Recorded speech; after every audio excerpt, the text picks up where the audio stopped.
Hello,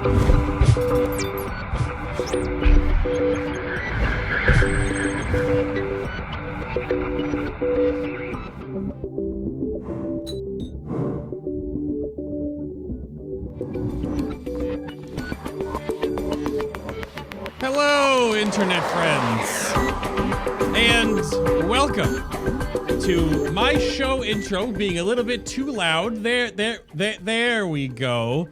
My name is Adam K.A.K. Bay. Welcome to episode number 211 of FinalBossTV. This is the behind the show special for some of the promo art. Says like the Ny'alotha race to world first, and we'll definitely get to that point along with the talking about the entire show here. But we're gonna go all the way back in time. And then we'll get back to the closest one, then we'll talk about Shadowlands a little bit. But essentially, it's just behind the show of the Race to World First, from different sides of the line, from different productions, from different people that are involved in this, that, and the other. But of course, I would not be sitting in this seat right now if it wasn't for these lovely nerds and ladies that are supporting the show, the stream, and everything in between over on the show's Patreon page. And if you would like to do the same thing as well, get yourself some key art from every end boss. We're gonna probably backtrack a bit to get some more up there for you, but Jaina, we got Ajara, we got Ny'alotha coming on the horizon here, and of course, all the other things that I may or may not eventually ever send your way, depending, because I'm really bad at the physicalities of this, but you can do that down below. There's digital stuff, however, though. You can get a whole bunch of extra podcasts that are currently available for the show. I think we're up to 73 more. So if you want some extra BTS podcasts about the entire show going on there, then you can go and go and go. It keeps going. It keeps going. Literally, there's hundreds and hundreds of things as it has been curated over the years. And thank you very much to those that are supporting what I do here directly on the internets for this entire time. But secondly, on that note, big shout out to my sponsors over at Corsair and Elgato for directly supporting what I do here with the gear that I have, as well as the extra bits and bobs that you guys could look at if you are looking for something new for your next PC build, upgrade, changeover, headset, keyboard, etc. You can go check those out. I've just did a huge build that I'm still thoroughly working on. I just even got another keyboard yesterday to keep replacing parts of the old stuff. But those links are, of course, down below the stream. I'm going to put some behind-the-scenes photos and videos in my producers chat and Discord, because I have a crazy lighting setup now that Elgato has helped me put together, my 3-point lighting in the room. And you can check all that stuff out if you would like. And, of course, support what I do here on the internet by the links down below the stream or down below on YouTube. If you're audio only, you got to go to the website or something like that. But that's fine. However, today's show, Race to World First, the behind the show, I am joined by some nerdy friends of mine that do this for a living, or have only recently changed to doing this, or are the villain of the story, but not the villain of the story. Little Dan, welcome to the show, sir. Who the heck are you? Introduce yourself. Who's this man? Hey, Bay. My name is Daniel Falcone, known for some reason in the Race to World First community now as Little Dan. Ever since the introduction of Big Dan, Mr. GM. Yep. I am a full-time esports host, specializing now mostly in mobile games. Formerly, I was a full-time Hearthstone commentator, but yeah, I host anything and everything that I can, with the Method Race to World First events being now definitely amongst the absolute favorite stuff that I do. Yeah, so that's me. Mariellia? There you go, that's side. Yes. Hello, everybody. My name is Mariellia. I am an actor, and I have now been producing the World First Race since Uldir. So I guess that's been like, what, 2 years now of this madness, which is really, really cool. I've produced a couple of other shows here and there. I used to run all the shows from the Rebel Gaming Sphere. That's kind of who I am. Who's our lovely third gentleman? I feel like I'm the newest person in the block now. Yeah. I've only joined Method like 6 months ago. So like the last Race to World First was my very first one. So I'll start off like, I'm Lucas. I'm Method's new event director. Woo! And you know, lovely to be here. I'll just keep it short. Well, what's interesting about all of that is that everyone has a bit of a different background, which is a good melding for this show, hopefully. So Lucas, don't count yourself out in the fact that you're like the fresh meat in this regard, because you have a background that was something different to what you have now, so you can provide that, lifting the veil a bit, if you will.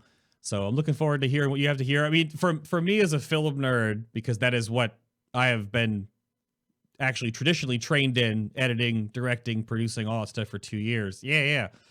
Susan and I talked about a bunch of that when we were in London. Probably went to Box Park and grabbed some nuggets and talked about it, I'm sure. It's interesting to see when you go from one avenue to the other. You're still in like the same bubble, but everything can be totally different on either sides. Right? But that means I just want to, can I just jump in with something really quick that's totally not important? Okay, that's literally you, but yes. But so no, because Dan said he doesn't know why he's called Little Dan. I think I might know why. I think everyone's gonna like a small suspicion. Okay. No, hear me out. So during Battle for Dazar'alor, when Mr. GM was in London at the Sphere, he was Little Dan because we have a bigger Dan at the Sphere. Yeah. So I think that he just wanted to pass that down so he could be Big Dan for once. Well, there you go. Not like me to go off on a tangent, but I just thought, I might help enlighten you a little bit because I have a feeling. So it does make sense. Would in the hierarchy of height, then, would your Dan be like Giant Dan or something? I suppose so. He is a tall lad. He is a very tall human. Yeah. If you put all three. And then what do we have? Like a little Dan, a big Dan, and a bigger Dan? Yeah. Basically. BFG? We do. That works. I wasn't going to I didn't throw Mr. GM under the bus there, so let it be known. I 100% did. Yeah. Dang it. But all right, so I'm gonna go back to Lucas on this one first, because I the first thing first, like setting the baseline and the tone for the show before we get into the weeds, is how the frick did you actually end up where you are today?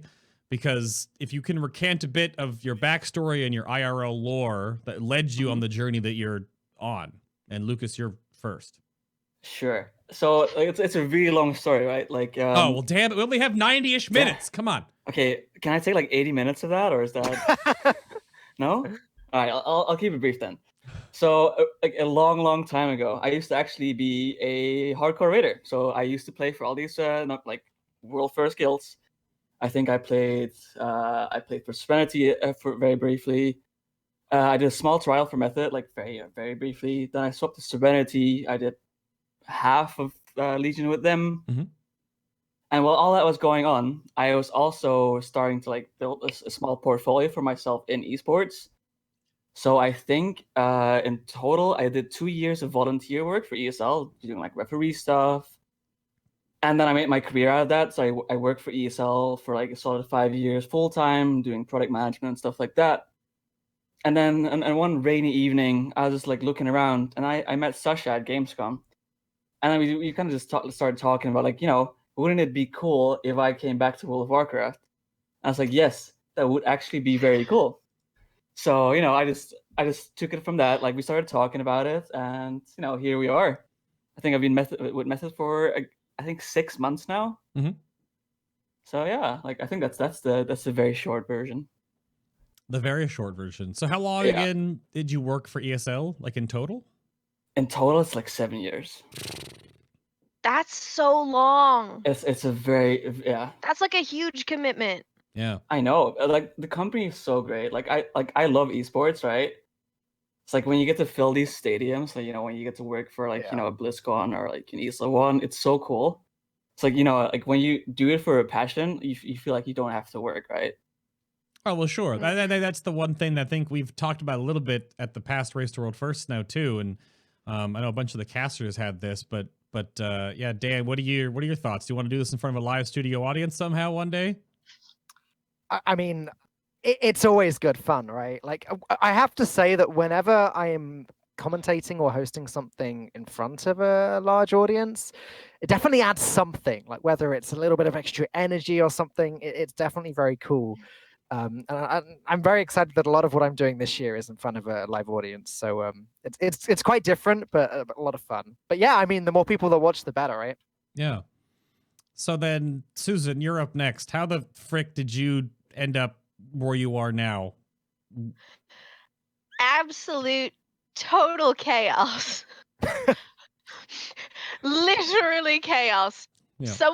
A friend of mine from university sent me a message on Facebook basically being like, oh, we know you're a nerd, because I went to drama school, right? And being a nerd is Wow. like a whole nother level from being a drama nerd. And he was like, oh, Red Bull's just opened this like gaming bar. I bet you'll be there every day. And I went, I need a new job. This could be great. And I applied for it. I accidentally applied for it 8 times because the website was broken and it didn't tell me that I had submitted an application. Anyway, it was a whole thing. Got the job and then just fell into it. And that's the whole story. Not to, bring up just architecture as a point here, but yeah, falling into the sphere, probably absolutely a thing based on that staircase. Yes. We're actually, the whole place is like being refurbished right now. It's going to be so good, but that's totally besides the point. So staircase, I'm hoping the staircase gets an upgrade, but I don't know. It's a little terrifying, to be honest, when we did the event there. So I know, it's like a dungeon. You're like going down and then you're like opening and you're like, how have I transported from street level to down here via this horror staircase? It's excellent. Pretty much. But that makes sense. Pure chaos. I was going to touch on the application process that you put in 8 times. I mean, I don't know if you this just makes sense knowing you. Yeah. Yeah. Yeah. All. So you just really wanted that job, right? Like well, the worst part was, so I had to go to the interview after of a shoot at like for a voiceover. I was recording Hitman 2 stuff at the time, and I was like, I don't know if I'm gonna make it. I had to get the train all the way down, and I was gonna be late, and it was gonna be this whole thing. And I was like, and I already applied 8 times. They're gonna think I'm a try-hard, like, oh shit. And then it was fun. Cause I can just imagine being this hiring manager at Red Bull, be like, all right, 8 times in like the last 5 minutes. That's that's dedication. Yeah, it was a whole thing. I still can't live it down. I get made fun of for it all the time. One of the things on the long list, which is totally par for the course. Yes. So Dan, what is your IRL lore? How have you gotten to where you are now? All right, I need to work out the really TLDR version because with Lucas, it's a long story. Okay, when I was at university, also studying film and video editing and that kind of thing, I got really, really addicted to Hearthstone. Like really, all of my free time while I was at university, I was just playing Hearthstone. And I decided I wanted to try and turn my obsession into something positive. Like Mariellia, I was really big drama nerd at school. I did all the drama groups and performances and that kind of thing. So I discovered streaming, and that was sort of a merging of my 2 passions, video games and drama. And I started by streaming, and then that was going really well for a while. And then as I was finishing university, it all went a little bit downhill as I was stressed out with that. And it made my streams worse, which made my view count lower, which made me more stressed, etc., etc. But I got a lucky break, and I had a go at casting a Hearthstone tournament. Just a little free online thing, like I wasn't paid for it or anything, but I guess I did a good enough job to be asked to do it again, and then when they started paying, I started earning a little bit of money.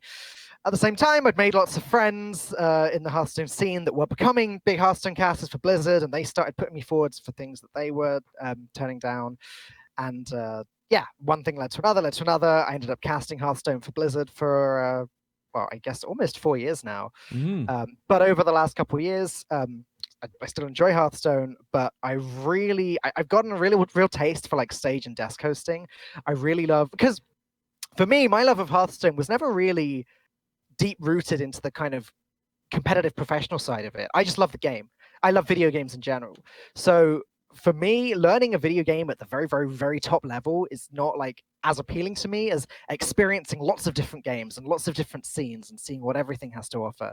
So about a year and a half ago, I started hosting various events, and now I consider myself a full-time host. And yeah, I somehow ended up doing the Race to World First, and I love it. And yeah, I think that pretty much sums up the answer to your question. Is that okay, Bay? No, that's absolutely fine. Yeah, I think somewhere in there though, what Oh. about what is your like favorite versus least favorite part of doing this job then? Okay. So the least favorite part is the uncertainty. Mm. I think you get that with any freelance job, right? Because if I am not hired for an event for a month, 2 months, 3 months, that's a lot of time that I'm not on screen. It's my full-time job, so it's a lot of time that I'm not earning money. And you always kind of wonder, although on one hand it's like, yeah, but it's a holiday, it's nice. On the other hand, you're always like, oh, am I gonna actually, do I just not have a job now?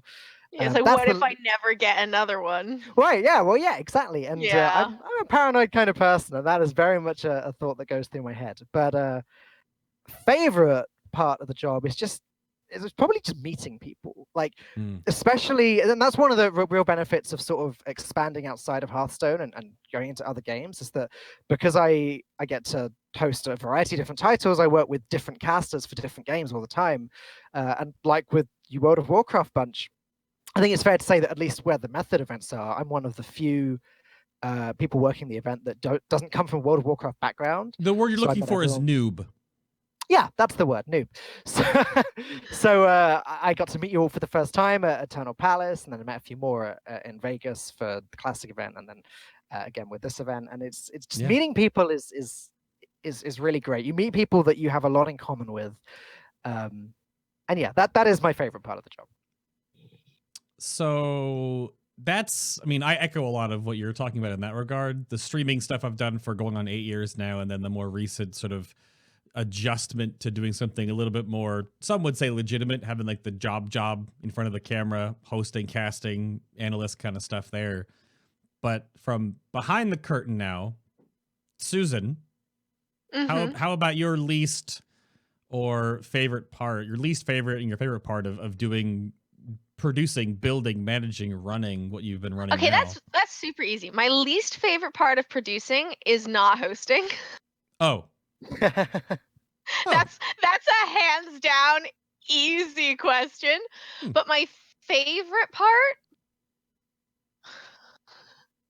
I mean, I could be like slightly revealing, be like the absolute power, but also Well. Yeah, no, actually, I'm going to stick with that. My favorite part is the absolute power and control that you have over everyone at your disposal. I saw that smile, Lucas. Yeah. You know the feeling. I know the feeling. I mean, I think in that way we kind of align, right? Like, obviously, instead of hosting, for me, it's producing. It's like I miss being, sitting there, like flicking buttons, doing whatever, right? But when it comes to the absolute power, I totally agree. I'm always very polite and nice to all of the producers that I work with. That there are quite a few good reasons for that. Yeah. Because if not, you end up like Rich Campbell, where you just have a smiley face like all over your thing. Oh, come on. Oh, it's one of my favorite things is to mess with talent from the production room. Like, because normally I'm the person in the caster's ear if we're doing a broadcast, and I'll just be like saying terribly bad jokes that they are then forced to repeat on air, and it's glorious. Awful. So So did you echoed that, Lucas? Do you have something else though that you wanted to add to maybe your least favorite part of things? Because you have that huge background with ESL for a long time. Did you ever run into those like moments doing what you do? Not really. I think for me, I quite enjoy this because like I wouldn't say it's relaxed, but it's more like family friendly kind of vibe, right? Like it's very you deal with so many people that are passionate about it. But I think the thing that I really, start to miss is like the live audience, right? Like nothing beats that feeling when you walk into like an arena and there's like 20,000 people sitting there. That's always so crazy and so humbling, right? So I think that's definitely the part I miss about that.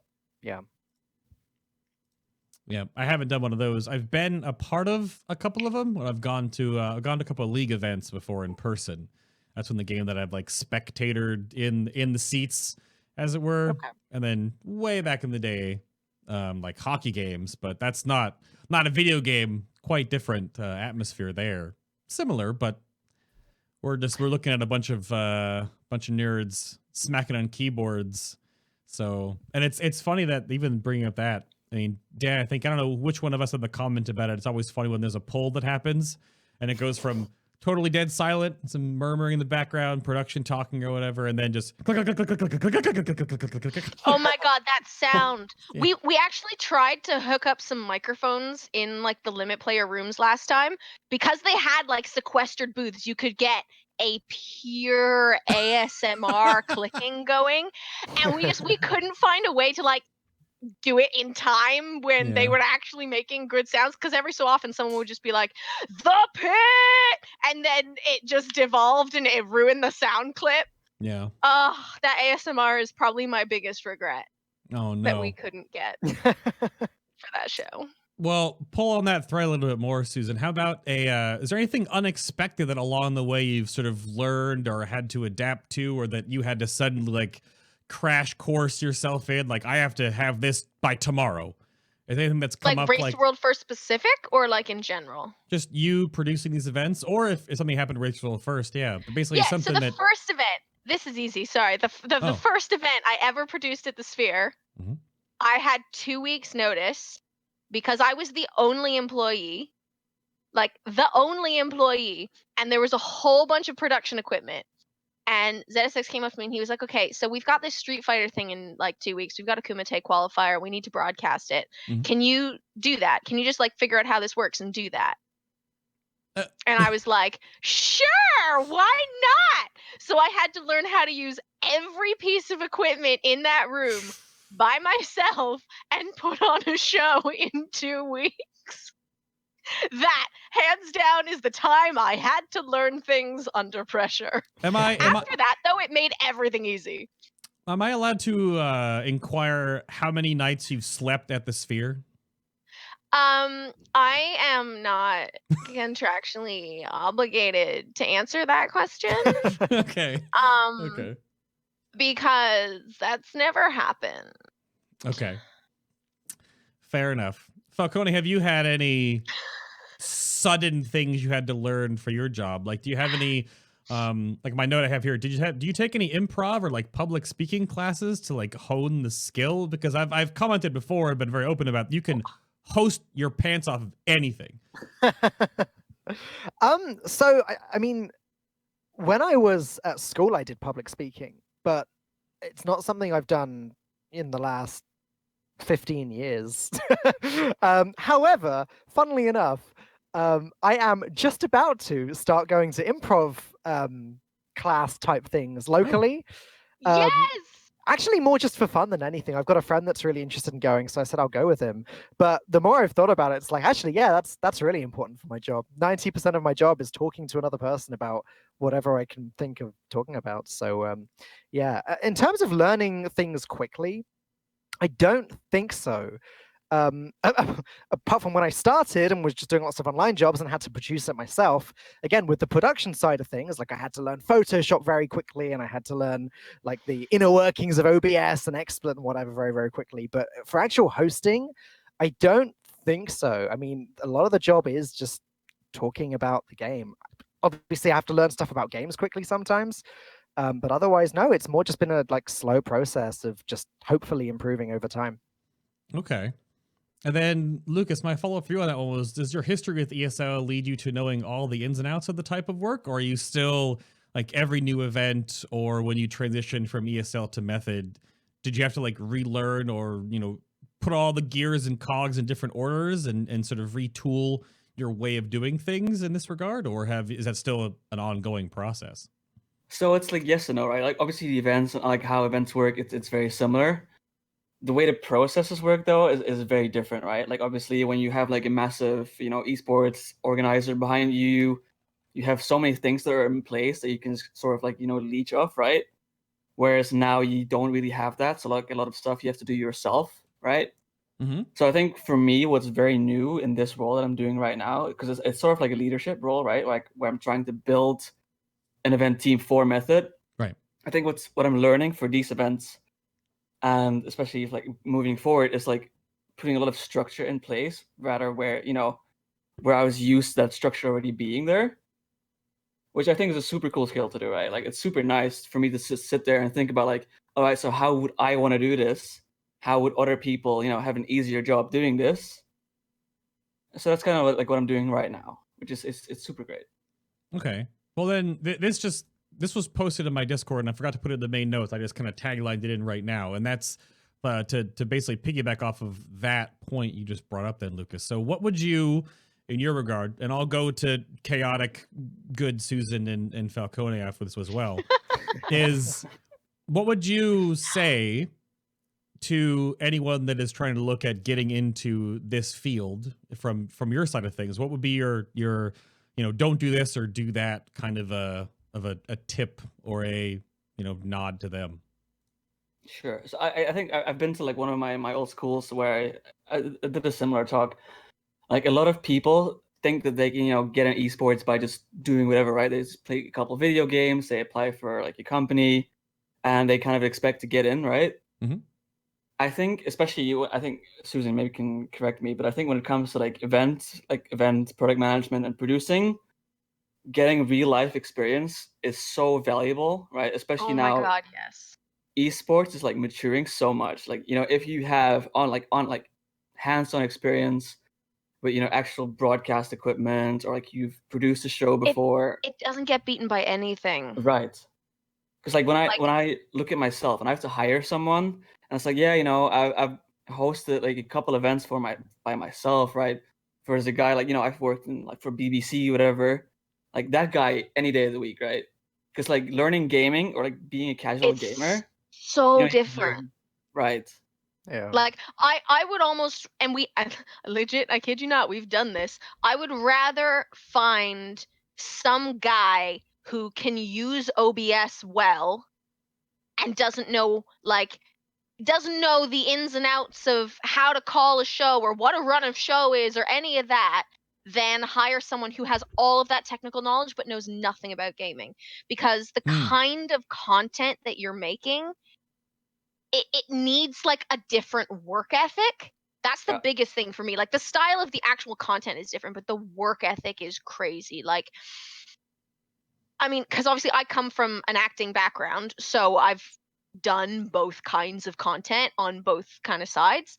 And there's just this awesome mentality in esports of let's just get it done. Yeah. That doesn't exist in mainstream TV, and No.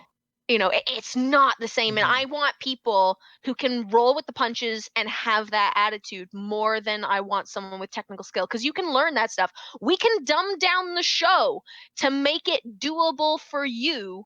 If you only know how to press 3 buttons, I will make it a 3-button show. But we need the show to go on. Right. So like you can't come into esports with like a 9-to-5 mentality, right? Like it just does not work. That. It does not work. No. It's just you're not gonna survive. No, it's like literally like sometimes you come in at 6 a.m. and you leave at 4 a.m. and you do that for 3 days in a row just to get things done. And you just do it. Yeah, you just do it. Yeah. It sucks, but you just do it. Yep. Yeah. But like to come back to the question, I think like just getting on hands experience wherever is so important. Like literally, Anything. like just go to an event, like either like be it as a volunteer, because like I got my job volunteering for 2 years, right? Like just to get the experience is so valuable. Like if I'd have to hire someone from Twitch chat, for example, I just look at your experience. Like your schooling does not matter. I just want to see what you be like. What are you able to do? What have you done? And like where's your passion, right? Yeah. Someone in chat actually actually makes a good point, which we probably should address, which is they just said like it sounds like a high burnout risk. Hi, Lithy. Yeah. Which like absolute fair point, and that is true. Not gonna lie, that is true. It takes a very certain kind of person to be able to do a 12-hour shift for 5 days or whatever is. Obviously, the Race to World First is like a very unique thing because of how long it is and the insane like it's its own beast. Don't take the Race to World First as an example. If you want to get into esports production, ignore this show. Pick any other show to Stay base away from like it. your experience Stay on. away. Like, Okay. yeah, like you need to learn how to manage your time, and if you need something, ask for it because everyone is on your side in esports, right? That's the other beauty thing. If you're like, dude, I'm dying, I need to go take a nap, and it's the middle of the show, like, it happens. People do it. We cover. We help each other out. So there's give and take, Yeah. but it really is worth it if you have the fortitude to persevere. Yeah. I think especially for Race to World First, because it's so unscripted, right? Like when you come to esports, So unscripted. everything is 1-to-1 to the second. Everything is scripted. And then you Yeah. come to the Race to World First, and it's like, Yep. oh god, let's just do this. Yeah. Like in normal Second show, that. like you've got producers in your ear being like, we're gonna be going to a break. Where can we get this VT ready? We're gonna have this graphic on top of it. The plan is to go this in 10, 9, 8. And in Right. Race to World First, it's like, guys, someone press just give me Max's POV. Yeah, he's look good. Oh no, wait, he's dead. Pick someone else. Okay, no, casters, can you talk about this instead? Like, it's madness. And you start to work with, like multiple guilds as well, and like you have mid pulls, like someone in production shouts like, "Oh no, like Imperative is close to a kill. Swap now, and everyone's like, "Oh god, we don't have him There's prepared." a witch button. Yeah. Yeah. Wait, that's probably the question that does not need to be screamed in the production room is, which button is it? You say that. You say that. It still But happens all every it single takes time. is one dude to be on a quick run to the bathroom when something goes down, and you've got like the graphics guy looking over the sound system going, oh crap, how do I turn the mics on? Like, it happens. This show Yeah. is a beast. I swear it's usually the other way around, because like, you know, this graphic system that we're dealing with, it's like when you look at it, you're like, how does this work? Graphics And- are Oh Ugh. god, it's just don't. sound- we could have a whole sounds, you know, show like a about lot of graphics, thingies. but I feel Yeah. bad for Falcone. Yeah, let's go to Falcone. You know, he's I just sitting realized there. I was like petting the side of the screen, but on the actual stream, he's in a different place. So Yeah, that's I'm in the Lucas is- corner. weird action. Yeah, Dan, I can pet. He's over here. There you Yeah. go. He's you got like, Yeah. wait, this way? Yeah, correct. Okay. That one. But I've then I've lost track so- of what the question is. Was Well, it? so the two production nerds. We'll bring it back to us real quick here, little Dan. Is yeah, what would you say to someone that wants to get into Oh right, yeah. desk hosting, shoutcasting, that kind of thing? Wow. Okay, so this is something I get asked about a lot, and I Should have a never. good answer then. I should, but I don't. No one does. And the reason for that is that I feel, and I do right, okay. I do underplay how much work I've put into it in the past a lot. Like when I used to stream, I would host my own tournaments. I would cast my own tournaments a lot. I put in so many hours working for absolutely nothing, just building up experience. So advice number one is practice. I don't care if you're practicing on your own in a dark room and just recording it to watch it back and just commentating over a game that you played yourself. Like, I don't care what your practice is, just practice. Do something. Practice broadcasting. Get a friend. Bring a friend in. Practice with that person. Because just being able to do the job is sometimes a lot harder than it looks. Like being able to talk to a person and have it be entertaining and interesting, making sure you're both inputting enough into it and no one's dominating the like there's a lot of like intricate things which are quite difficult about it. So first piece of advice is practice.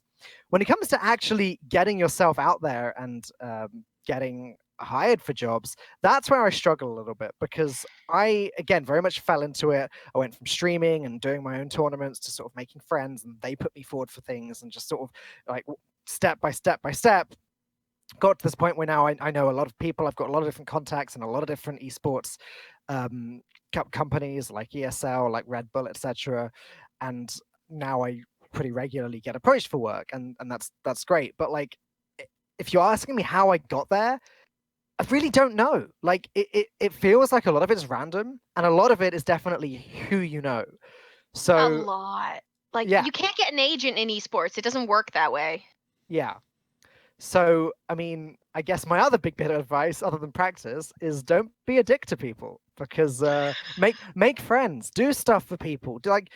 Actually, and I don't mean like make So friends true. because you want to use them. I mean, form genuine friendships, like hang out with people, play games with people, like actually care about people, and hopefully they'll care about you and do things for other people, and hopefully they'll do things for you, because a lot of, when it comes to commentating and hosting, a lot of it could be cutthroat, in that like there's only so many jobs to go around, and if I must do a job and someone else does do the same job and charges less than me, they might get it. Like, it's so it could be very cutthroat, and it could be very very bad business like that. But if everyone's friends with each other, if you put each other forward for things that you can't do, and if if everyone agrees, like, let's not completely undercut each other. Let's make sure everyone's working for a reasonable rate and that kind of thing. So practice, make friends. And my third piece of advice, and I'll make this the last one, is try and become an expert in something. Because the only way I think you get taken seriously to begin with is actually being knowledgeable in a certain area. So for me, it was Hearthstone. I played the game, almost at the top level, to the point where I was able to say smart things about it. And when I started casting it for Blizzard, I was actually able to sort of know what I'm talking about. Nowadays, I don't need to know what I'm talking about, because I just host and like Race to World First. My job is to entertain and again drive the conversation more than it is to actually know things. Misread donations. And misread donations, exactly. But I would never have gotten to where I am now if at first I didn't become an expert in one area. Right. So yeah, practice broadcasting, don't be a dick to people, and become an expert in something. There you go. I think don't be a dick to people is actually so important, right? Like me being in a So position important. where I have to hire talent, or like, think about who I want on a show. Like, as long as someone leaves a good impression, by default, I think about that person better than someone who's like, just shows up, does their shift, and leaves, right? Yeah. Like, if there's someone that just sticks around after a show, or just has like a little chit chat with you, goes out for dinner with you, just being a very nice person that, cares about the show, cares about the other people. That's so important, at least for me. Unfortunately, you feel Lucas like is you never can going to rely hire on me them. again. Exactly, yeah. It's down there, sorry. Lucas is never going to hire me again, because I don't bother with that anymore. And so I mean, I think you said that you don't need to know anything, so that means you didn't prepare. Well, so, like... actually, to be fair, that is kind of true, because it depends on what kind of hosting you're doing, right? Like, if you're a desk host or a stage host, your job is totally different from a play-by-play caster or an analyst. Absolutely. Like, and people don't realize that there's different kinds of presenting and hosting as well. So, people are suited to different things. Exactly. Like, if you're really good at the nitty gritty, like, all the numbers and build spreadsheets, you're going to be probably a better analyst. But if you've got that deep, like, authoritative voice and you know how to steer a conversation, you might be a great desk host. If you can do like the inquisitive work, then you might be a good stage host who gets to do the interviews, stuff like that. Like, there's actually a lot of room, but you don't always need to know what you're talking about. It's really funny, actually, that you're talking about the differences between stage host and desk host and everything. When you say the analytical part, I mean, I love with Race to World First specifically working with people like Bay and whoever else would be fantastic analysts, because I can ask them questions, draw information out of that, etc. That's what a desk host does, exactly.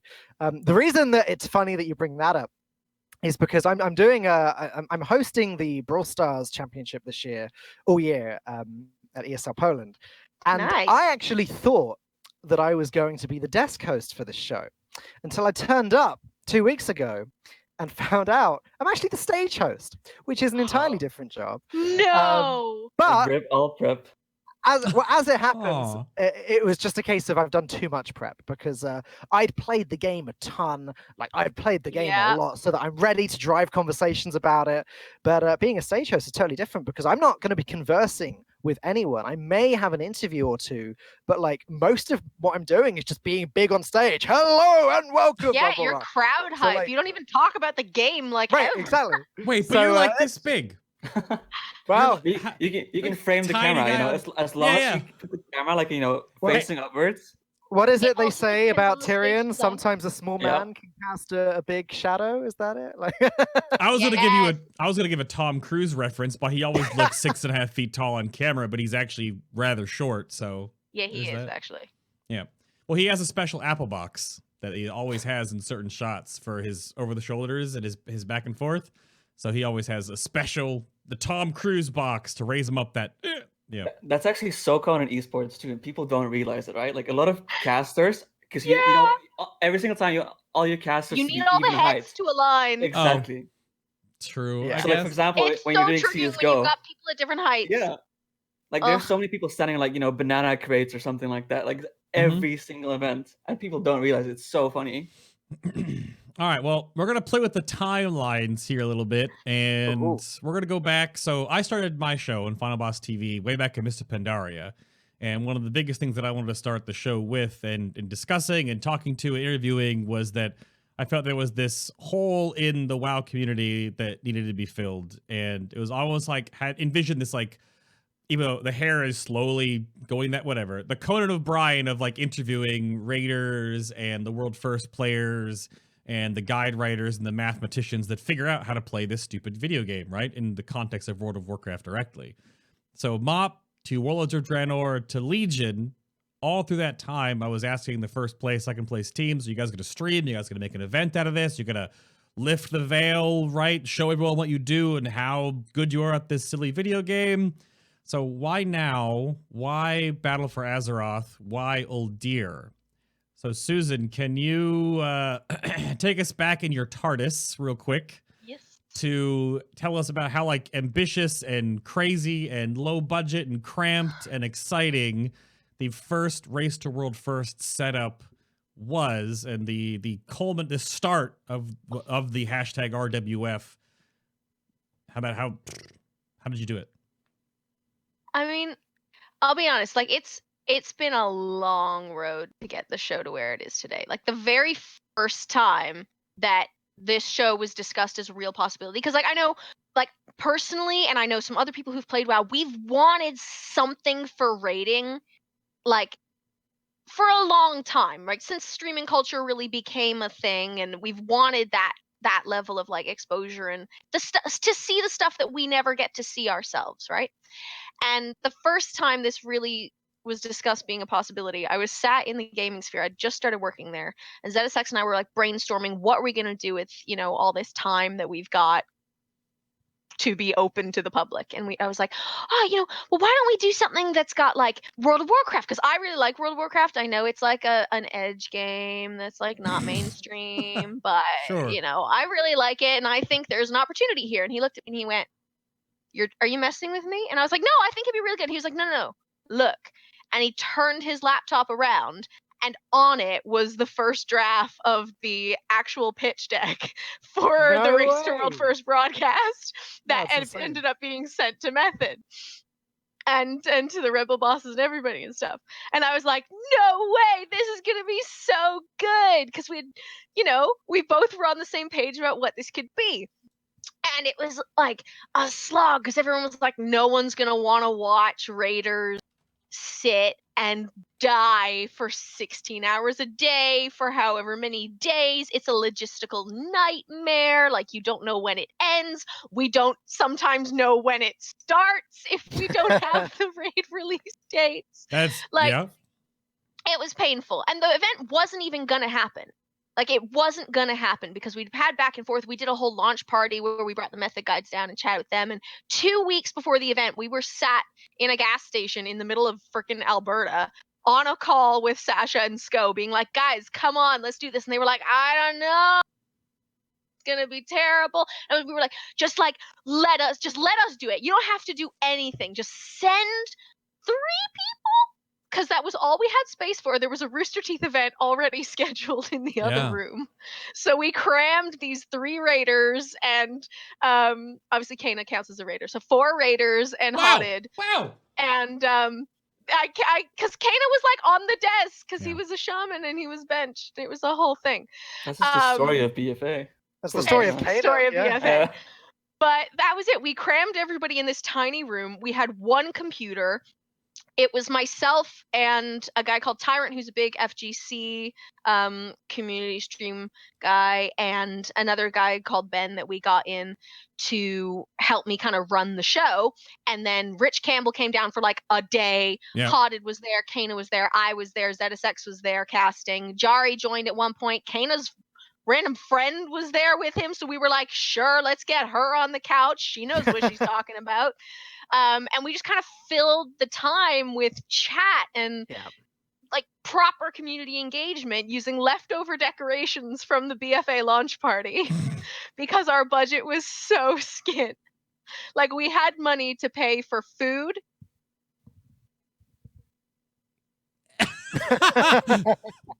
Like that was kind of it. Like, food and somewhere for the Raiders to sleep. And it was chaos, but it was awesome. Mm-hmm. Like, I think the whole point of the event, when Dan and I originally were talking about it, was to shine a light on this aspect of the game that so many players don't ever get to see in this way. Like, even if you raid normal, it's not the same. And it's an aspect of the game that, to be fair, a lot of players didn't even know existed. Like, people didn't know that there was this whole subcategory of people in the game that were competing for this non-existent title, right? And it's just a celebration of WoW culture as a whole, because raiding is the pinnacle of WoW content. And I say that not because it's better than any other type of content, but because at the end of the day, it's an RPG. And the raid is the story. Yeah. Right? Like, that's what brings so many players back, despite everyone saying, oh, I hate corruption, or oh, I hate this system, and I don't like. People come back for the story. Yeah. So it really is near and dear to a lot of our heart. And that's really why we wanted to make sure that this happened in some chaotic form, like Uldir. And then obviously it was a big success, and Method and Red Bull both kind of just went like, oh, this wasn't a bad idea. Yeah. Oh, okay, we can do this now. You mentioned the concern. You mentioned there was the concern about it being potentially quite boring, and I think that's actually one of the things that makes it so exciting in a weird roundabout way. Yes, because, I agree. 99% of the time, the race to world first is boring. I mean, we as casters try and entertain as much as we can and make the show as interesting, and I hope we do a pretty good job with that. But the actual content itself, 99% of the time, it's boring. But when you get the kill, it's so exciting and it's so like, hype that it makes up for it. And that's why people watch. They want to be there for that kill. They want to see it. They want to see it, But it was also such a big risk, right? Miss it. It's like, was that Lucas? Like, there was also such a big risk, right? Like, before, Uldir, the only time people could actually, get a feeling of the race to world first was if they go to like MMO champion or whatever, and there's like the 100 thread, the race to world first, mega thread. You had to know it was there. Yeah, it's like you had to know it was there, and if you didn't go to MMO champion or to Reddit to get like some updates every now and then, you just didn't know what was happening. So for us, it was such a big risk. It's like, will it actually work? Will people care about this? Like, we don't is know, anyone right? really gonna bother? Like, Yeah. I think we proved that it does work. People do care. Yeah. Yeah, and that's why this thing can keep growing and why there's so much more room for it to keep advancing. Like, this show in 2 years' time, if everyone keeps on, is gonna be amazing. Like, it's not already amazing, but like, it's gonna be. The amount of growth just in the last year of the race. I was about to say, like, when you look at every single event, it's only been one expansion. Yeah. Like, you can see the bump in quality, like every single event, right? Yeah. Every event looks totally different compared to the last. And every single time there's more features. This time we had, I think both the Limit stream and our stream had the Twitch extensions. Yeah. We had the replay features. All of that. Like, every single time we add so many more things, and every single time it looks way more professional. And it's like, and it's only been one expansion. Like Susan said, it's so crazy. Like, when you think about it, it's been less than 2 years and only 4 events.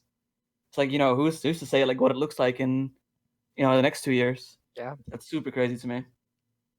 Yeah. So speaking of the events they're in, is because Susan kind of nailed all of that. I don't know. The only follow up topic I had to that was how many people. This could be I think I need to let ZFX in. Oh, okay. Lucas, question for you then is how many people would you say in total from the first show to the most recent show for the Race to World First, how were involved? The difference from the start of Battle for Azeroth with Uldir to the more recent Ny'alotha, the Waking City, or the Resident Sleeper City, whatever you want to say, for Mythic N'Zoth. The difference in overall, how would you say, how has it grown? X people to Y people? I mean, I didn't work for Method the first race, so I just, you know, the team that I know at that point was probably, it was Scott, Sasha, Pleb Central, and maybe Kalo. You know, that was probably the team for us at that point, right? Like, it wasn't much more. And I think from the last 7 months, like we've had so many new hires, right? Like now we have Bookmark and Andolin, who are like currently producing the Mayhem show, right? We hired Christina, our social person, like obviously myself and the team that I'm building right now. So I think we went from like, you know, 4 to 5 people to probably like 20 people. Plus then, you know, we're working with way more people like externally, or we asking way more of third-party vendors, whatever. So I think like we quite easily went from like 5 people to 50 people in like 4 events, like, quite easily. Yeah. Yeah. Like that's 100%. Like the difference between Uldir and Battle for Zarlor, we went from having a 4-man crew who were on rotation, which meant one person was running the show at any given time, me shouting at them from the casting couch. Right. And then we went to a full production team, because on like 2 shifts, 3, I think we had 3 shifts that first time, just because of how manic it was. And like no one has time to learn this show. If you've never done it before, it is a crash course on this is what's happening on the screen. Like you have to explain the new mechanics to people every time. And I think the second show, there were like 50 people probably in total. And then every single one's gotten bigger. Yeah. So, especially what we're doing now, right? Like we're bringing out multiple guilds, right? Yep. Which to me was so crazy. Like, you know, it's for us, it's, you know, always just Method. And now we obviously partnered with Aversion. We had like all of the German casters there. We had all the German players there. Like we had Midwinter there. You know, like it was bloody crazy. talent, man. They just so expensive. God. Falcone, why do we even bring them? Right? We can just do it ourselves. You know, I feel like we should just put it on a gameplay loop. Exactly. And they can stay home, and it'll make our job a lot easier. We don't have to feed those guys, you know. Wow. See, they're not disagreeing. They're not disagreeing. No, yeah. So I'm gonna take that. It's difficult to So no, I think the whole in-person banter with the casters, realistically, I think it adds. I'm very biased. I think it adds a lot of fun to the show. I feel like there's like actually 2 rivalries that happen in a world first race. There's like EU versus NA, but then there's like secretly low key production talent. Oh, production versus talent.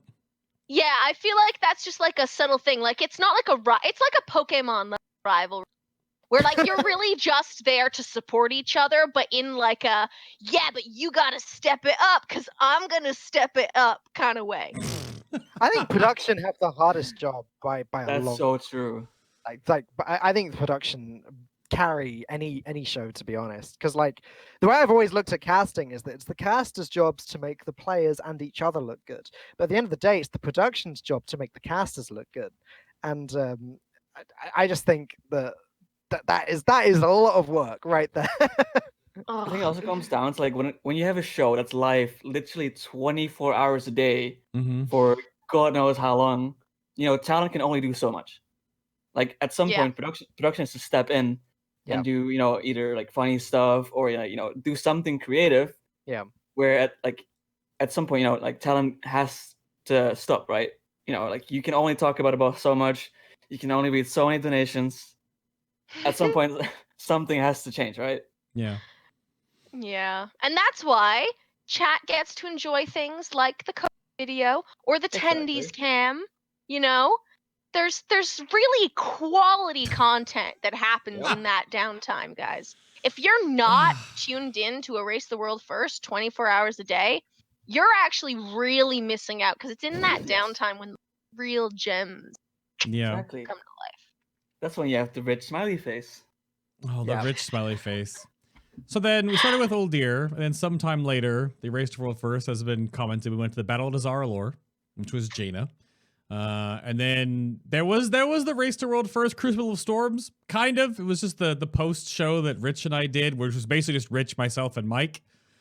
But we thought The that race would be happened, but the broadcast kind of like. well, we because when Method approached me about running it, because I ran it from just my room, and Rich piped in from different locations. Sometimes he was actually at other events when he was but it was supposed to be like a 2 to 3 hour post show after Method had done rating, and then we sort of coagulated like best polls and clips. Other guilds sent us information, and we just sort of kept everyone up to speed. But the pitch deck for that was 2-3 days. 10 days later.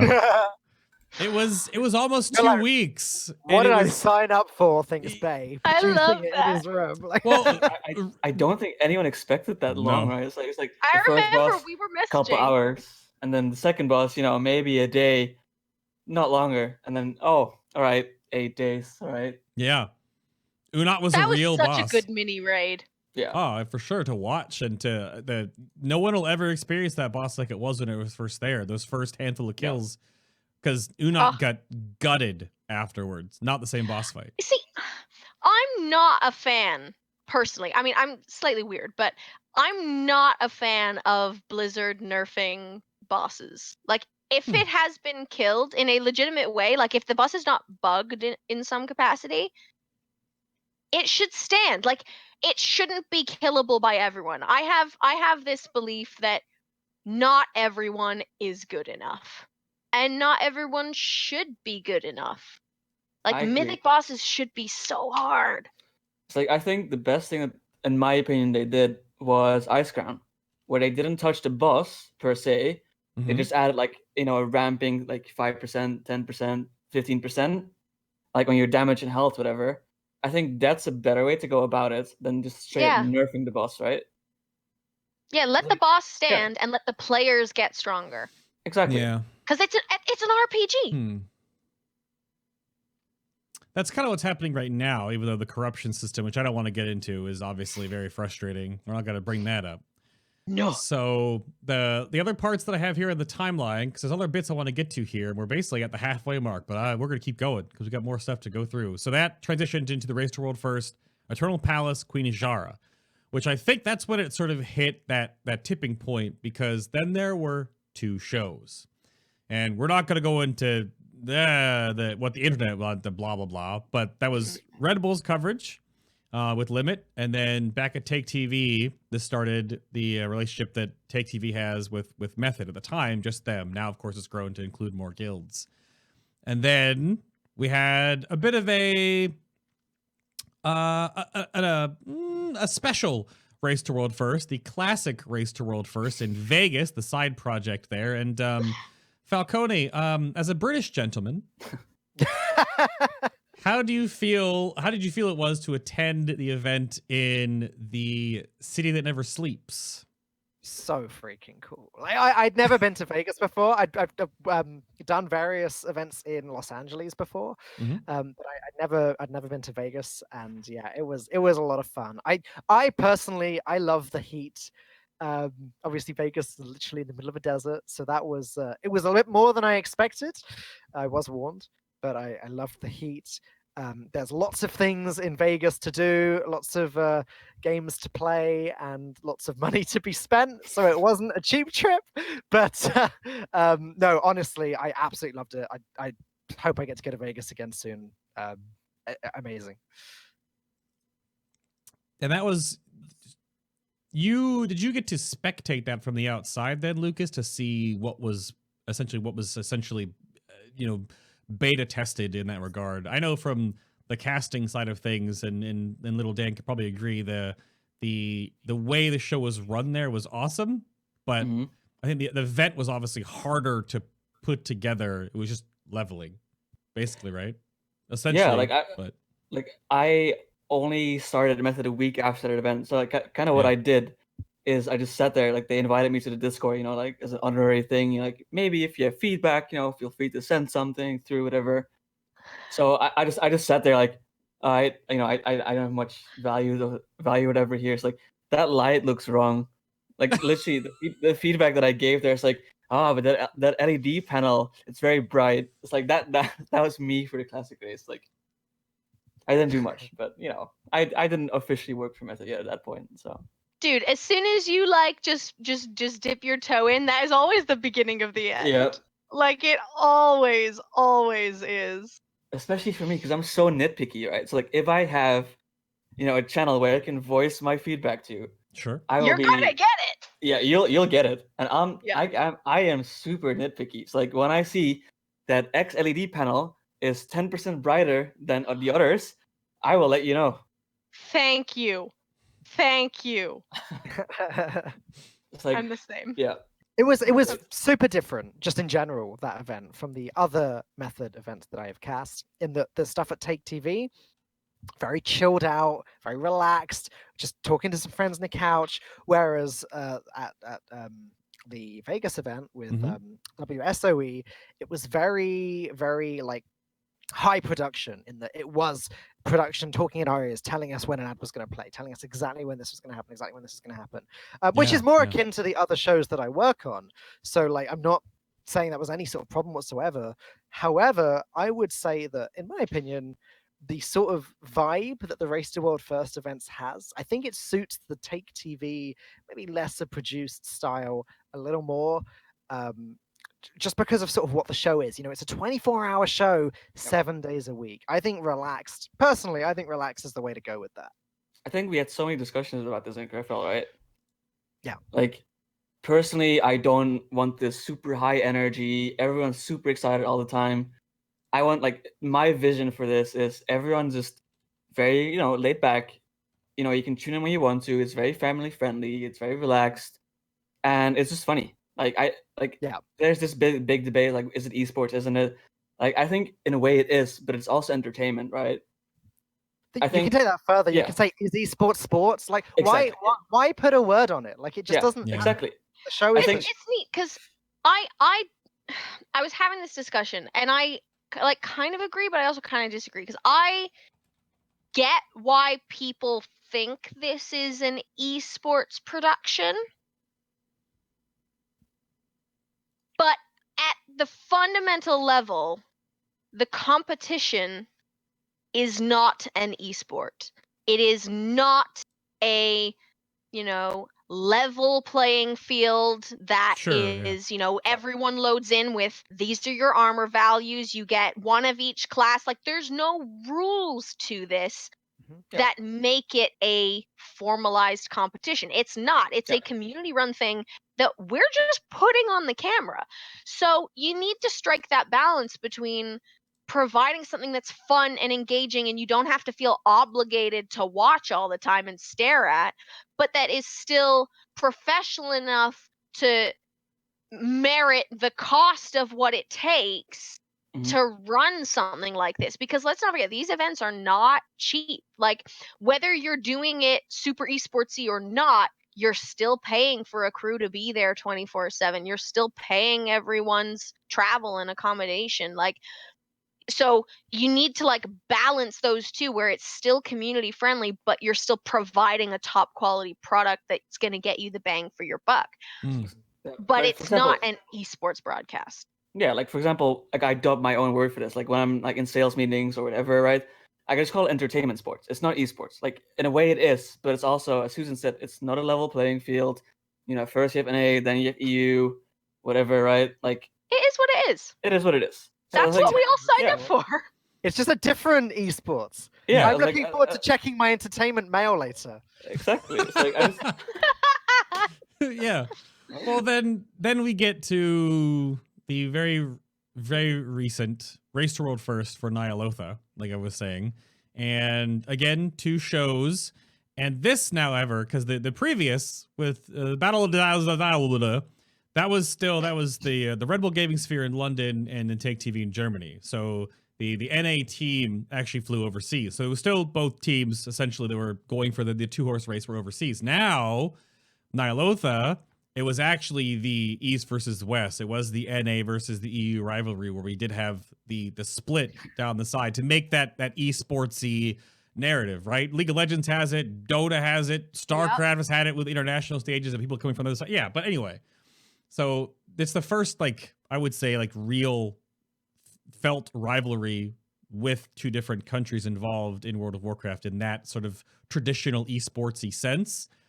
So, and other guilds now have joined that spotlight as they've seen just the stage grow, both sides of the complexity limit. Thing. Yeah, you guys had additional coverage, and then the Take TV coverage had additional coverage, right? So it's just more eyes on more guilds that are involved in this. It's more of a global thing. But Susan, can you tell us how preparing Ny'alotha differed from the older events with Red Bull that you did with Complexity Limit, right? You got pulled across the ocean to put together the show with them. So, I mean, it's kind of a weird one because obviously because I've been in this since like before it began, on my computer and in my brain exist so many versions of this show. Like, I've dreamed up a version if we manage to put this on in a stadium. I've had a version where we've got 3 raiders in a single room. I've had a version where we have 3 teams on site in like hotel conference rooms. Like, I've probably been through every variation of what logistical nightmare this could be. So that was helpful. But the biggest thing is the crew, honestly. Because obviously Limit had done an event before, so there wasn't that learning curve for them. Sure. This time around. They definitely had that coming to the Sphere for Ajar, the same way Method absolutely had that when they came for Battle for Dazar'alor and for Uldir, right? Like, that is a big adjustment, playing where people can hear you even if you turn your mic off. Like, it's a thing. But the crew was different because it was a North American crew. So it was kind of like, all right, you guys need to wrap your head around this show and what it is. And no, I'm not going to give you a run of show. No, I can't give you, here's what the game is going to look like and here's all the information that you normally would receive. You're just going to have to show up and trust me. Which, tends to freak people out a little bit because I trustworthy face right here.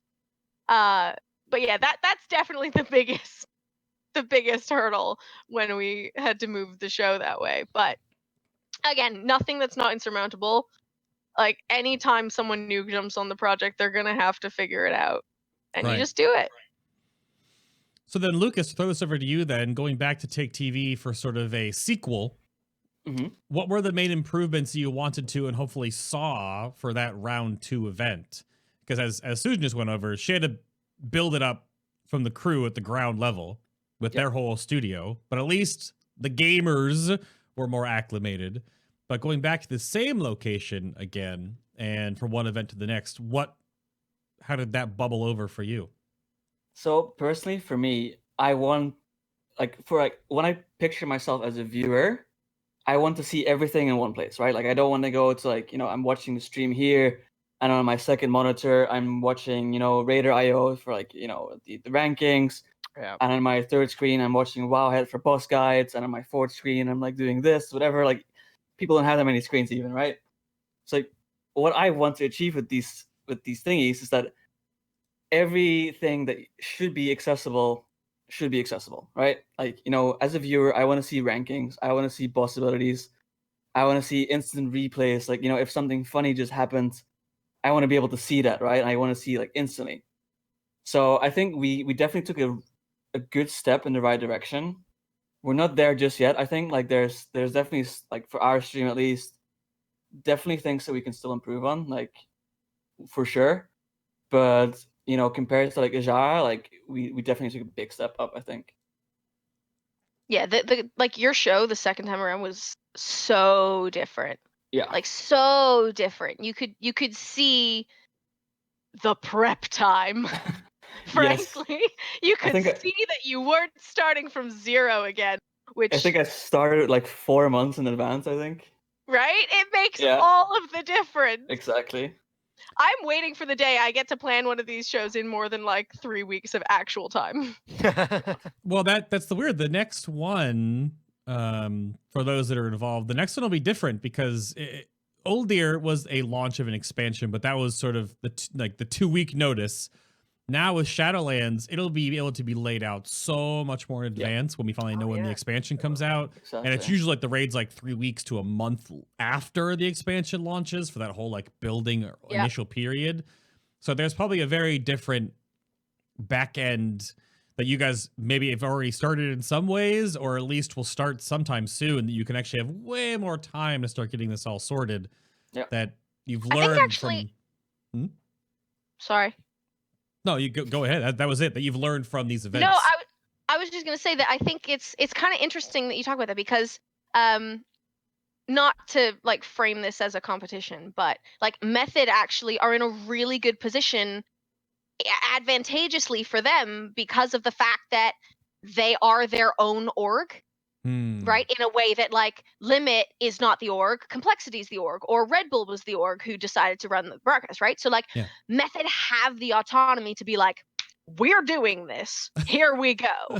Whereas like bigger brands and sponsors and things like that of teams, it's not that easy, right? So even though we think like, oh yeah, I bet you everyone's working on stuff like right now for the next, you've got to get budgets signed off. You've got to get, endemic sponsors to actually sponsor the thing. You've got to confirm logistics. You've got to rally. Are you even going to have, a place to do? Like, there's so much else that these other sponsor brands have to do that Method, can just get the ground running. And I'm so envious of that. It's like, for me though, I always feel like such a fool, like especially for the last events. Like I approach all these vendors, for venues and stuff. I'm like, okay, this all looks super cool. It's like so when's the date? I'm like, yeah.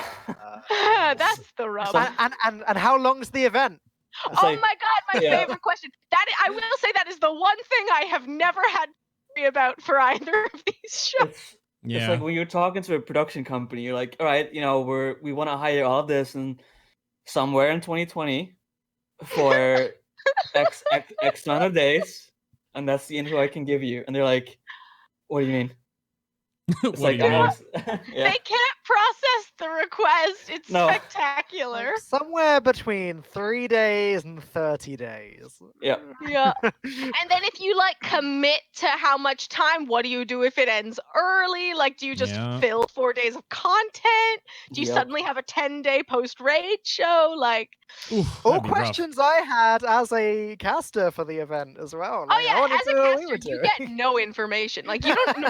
I don't know if you had schedules last time, Lucas, but I definitely didn't give my talent schedules. Like, we had a rough schedule, I think, right? Like, we had like an X amount of days that you'd definitely be there. Wait, yeah.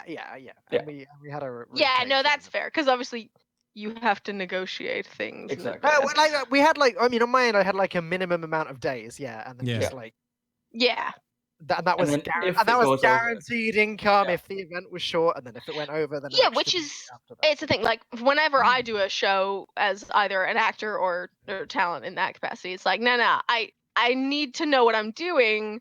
There has to be a level of commitment here, which isn't the same if you're crew or if you're a venue. And yeah, I mean, it was particularly important for me on this occasion for Ny'alotha because I turned down another event to do this event, and so I wanted to make sure that if it ended up being a 2-day event, I wasn't going to get screwed. Yep, like we had casters during Ajar's Eternal Palace who had to leave for 2 days, do another show, and come back because they'd already agreed to that show before final contracts were signed for this one.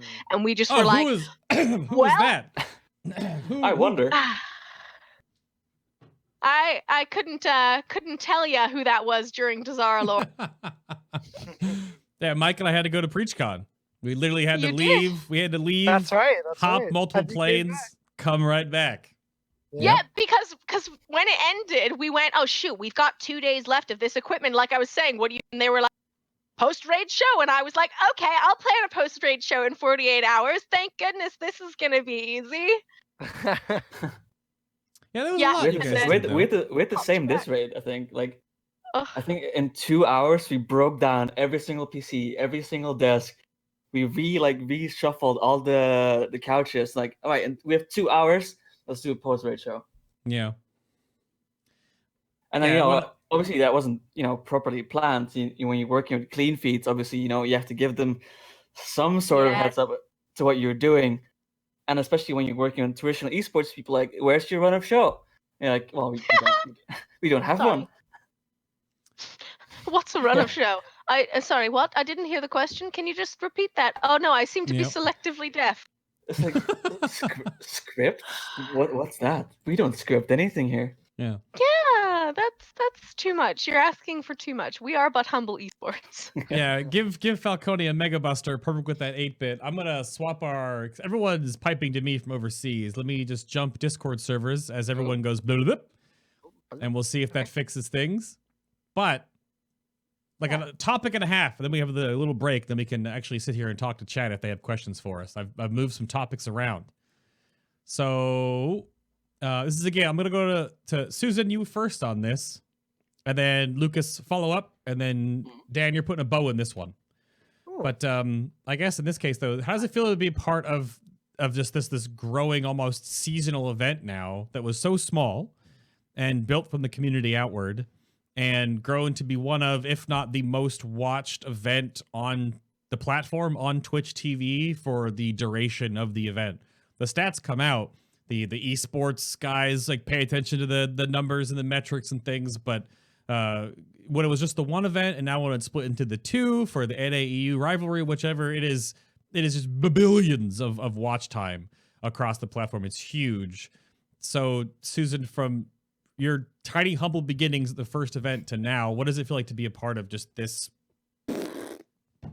I mean, I'm not very big on social media, but when the Ny'alotha raid ended, I put out like a 5-tweet tweet because I learned that you could do that.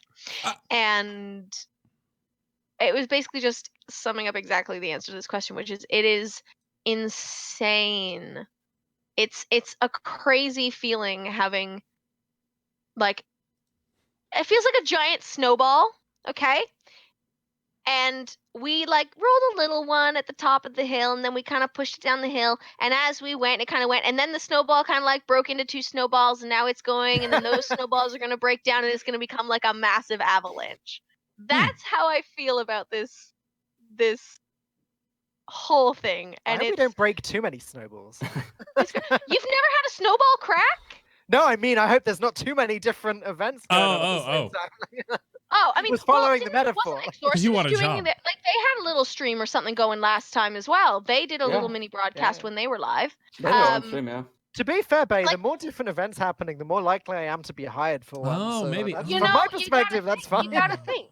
Plus, everyone kind of needs to dip their toes in at their own pace, right? Not every guild can pull a limit or a method or a pieces and go full time. It's just not logistically a thing because there isn't the same, because it isn't an esport. There isn't the same esports level of investment to, pay players and all that kind of stuff the way that other games have.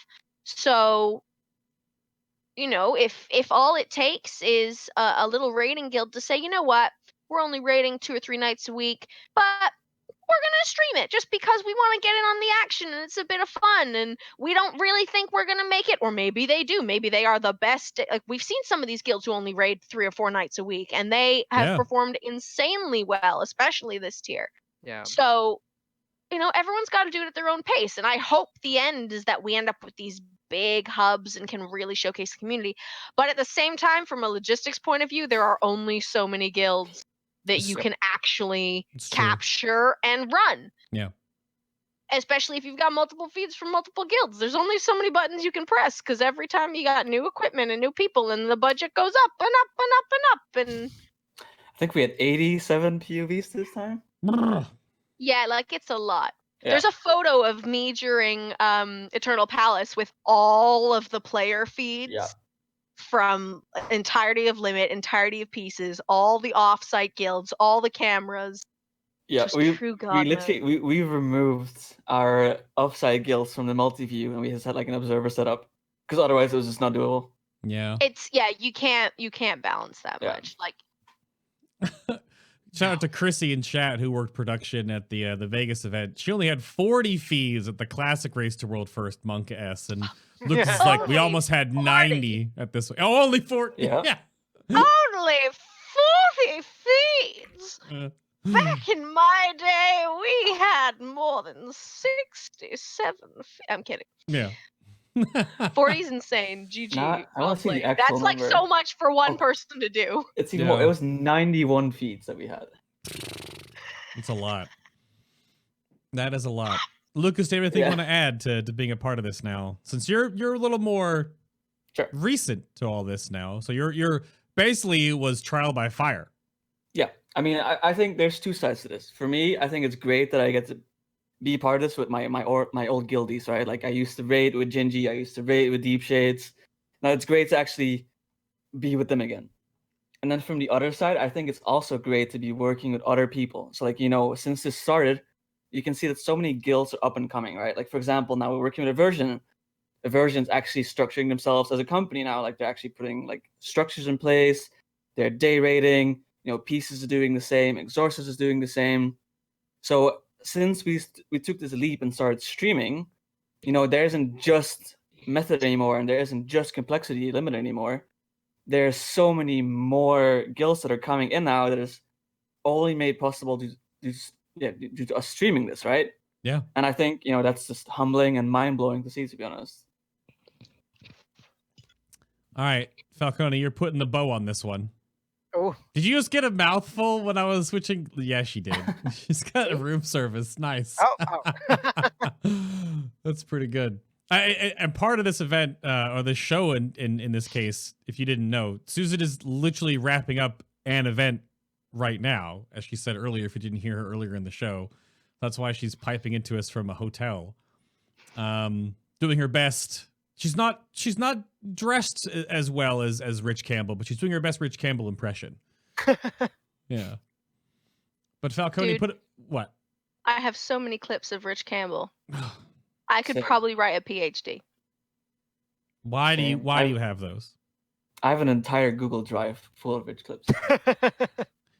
I mean, I can't say blackmail, but research. I've got a catalog of the greatest moments from previous World Firsts. Let's just Falcone, put a bow on this then for me. You host and cast for a number of different events with orgs, otherwise different events, different places all over the world now. What's the biggest difference between those other events and the Race to World First then? If you could pinpoint things. Well, there's a lot of differences, but I think they mostly all stem down to the one thing, which is the fact that it's a 24-hour broadcast, 7 days a week, and that leads to a very, very different show. Like I was saying before, it's much more relaxed. We have Twitch chat up on laptops on the desk in front of us. I've never cast another event or host another event where I can see Twitch chat. And frankly, a lot of the time I'd never want to, because some of the stuff they can say is really horrible. Not your lovely audience, Bet. You guys are great. But and so that was a little bit of a learning curve, just looking up, seeing who's being hurled at me, and then it's like, okay, yep, ignore it. So there's that. There's also the length of the event. Again, like I was saying before, unlike my other events where it's like, I'm going to a dream hack, I'm working for 3 days, I'm coming home, great, okay, negotiated my fee and everything sorted. With Method, it's like, okay, might be this long. You don't know how long it's going to be. You're just going to go to this hotel in Germany and live there until Ny'alotha dies, whenever that may be. And that's different. And obviously, if I've got other commitments after that, I will say to Method, I can only stay until this date at the latest. And they'll be accommodating with that. Like you said, yourself and Preach flew off somewhere during the Ashara event and came back. And, Method are incredibly accommodating.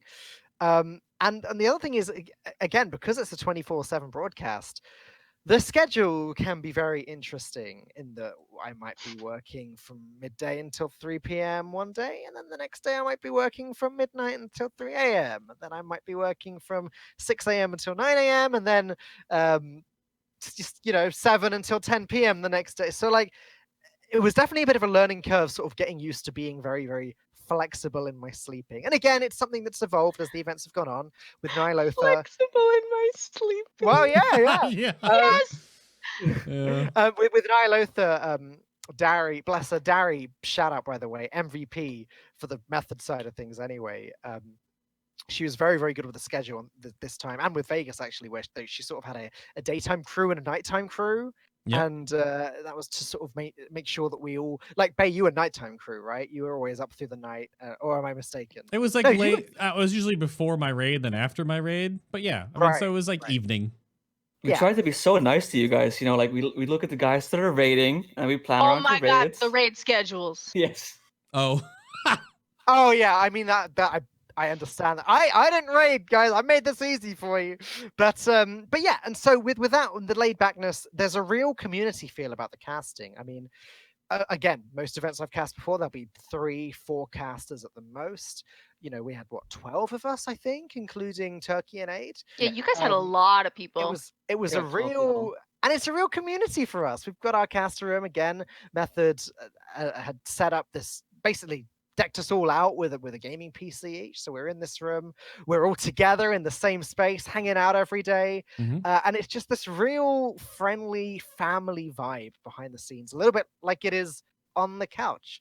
So yeah, I mean, the main difference is just how laid back it is, having Twitch chat up, the length and all of that kind of thing. It leads to an incredibly different feel of an event. But I said earlier, and I'll say it again, it's definitely one of my favorite events that I've ever done. I'm kind of grouping them all into one event here, all the method events, because they are just so much fun. So then the overall follow up to that, and I don't know who wants to field this one first, because again, like every different event you might have a different opinion on this, Lucas, because of your ESL background. Falcone kind of touched on that just a little bit there in that one, and then Susan, you've done a plethora of different things back at the Sphere. Twitch chat being involved in events, hurt, help, positive, negative, thumbs up, thumbs down, depends on the event. Depends on the event. Agree. I mean, it's like sometimes you read Twitch chat, right? And like, let's be honest, most of the comments are borderline useless. But it's true. But there's like those gems where you're like, oh, I didn't think of that. That's actually smart. But then there's also the times when you're like, no, I didn't think of that. That's real smart. It's like, wow, you really thought of that all by yourself? Yeah. You get both. Yeah. But then again, like also like, for example, when we do the donation drive, right? Like we couldn't do it without Twitch chat. Like we couldn't raise 100,000 USD without Twitch chat, right? So yeah. I want to add that I think it's very, very positive for this event to have Twitch chat's involvement. I think again, it's such a community feel to an event, and again, I was talking about the like hurling abuse at you, like whatever. I'm used to that, believe me. When I started casting, I would look at Reddit threads for events that I was at, and I very quickly learned if I want to keep any sort of sanity, I need to stop doing that. So typically, I avoid Twitch chat, but I know that abuse is hurled at me every day and on the internet. And that's fine. That's part of the job. But like the flip side is when it's good, it's really good with Twitch chat. Like the little memes where you can almost control what Twitch chats say. Oh yeah. Especially in the first event, Eternal Past. I mean, I don't know if you remember, Bay, but there was this drawing one of the production guys had done of Ashara, and it was on this like flipboard. Yeah. Behind the couch at one point, and I just remember being like, I don't know, did somebody in Twitch chat, one of you do this drawing because it's really, really good? And then it's just spammed with, I did, it was me, I did, all with smiley faces, and it's just like, I love that stuff. That is so great when they get involved like that. I like how Susan's paying attention to the cameras that I'm switching to. What's that? ZSX delivered me some spaghetti carbonara. Ooh, very nice. But yes. What's weird to me about it too is I've talked to the one thing that, and this goes back, so self plug for episode number 210, which was the post show wrap up to the Race to World First, where I had on 2 guys from Fat Shark Yes and 2 guys from Method, and Shades spit some hot truth fire, talking about how from the player perspective, and this is different for the casters and hosts and production. Obviously, we're making an event out of this thing and being a part of it. Is that as from his perspective as a player, they had more fun, and he remembers having more fun when they didn't know everything, and not everything was on blast and on broadcast. Right, when you saw that tweet from the guild that all of a sudden they got ahead of you, it was this different ecosystem they had back in the day. It's not a bad one now. He just reminisced when things were more closed doors. And obviously the game was like that up until Uldir. It was like that for 15 years, right? Yeah, so, you can't see your competition. Right. Now, literally some of the Scripe breaks when they're working on, WeakAura, they've pulled up the complexity limit stream, right? You could just watch your competition, which in other esports and other things of that nature and other entertainment sports, if you want to, keep the different umbrellas, you obviously you're playing against your team in League all the time. You can watch their streams when they're testing, or you scrim with them when you're not streaming or when you're prepping for an event. So there's a smaller back and forth in there.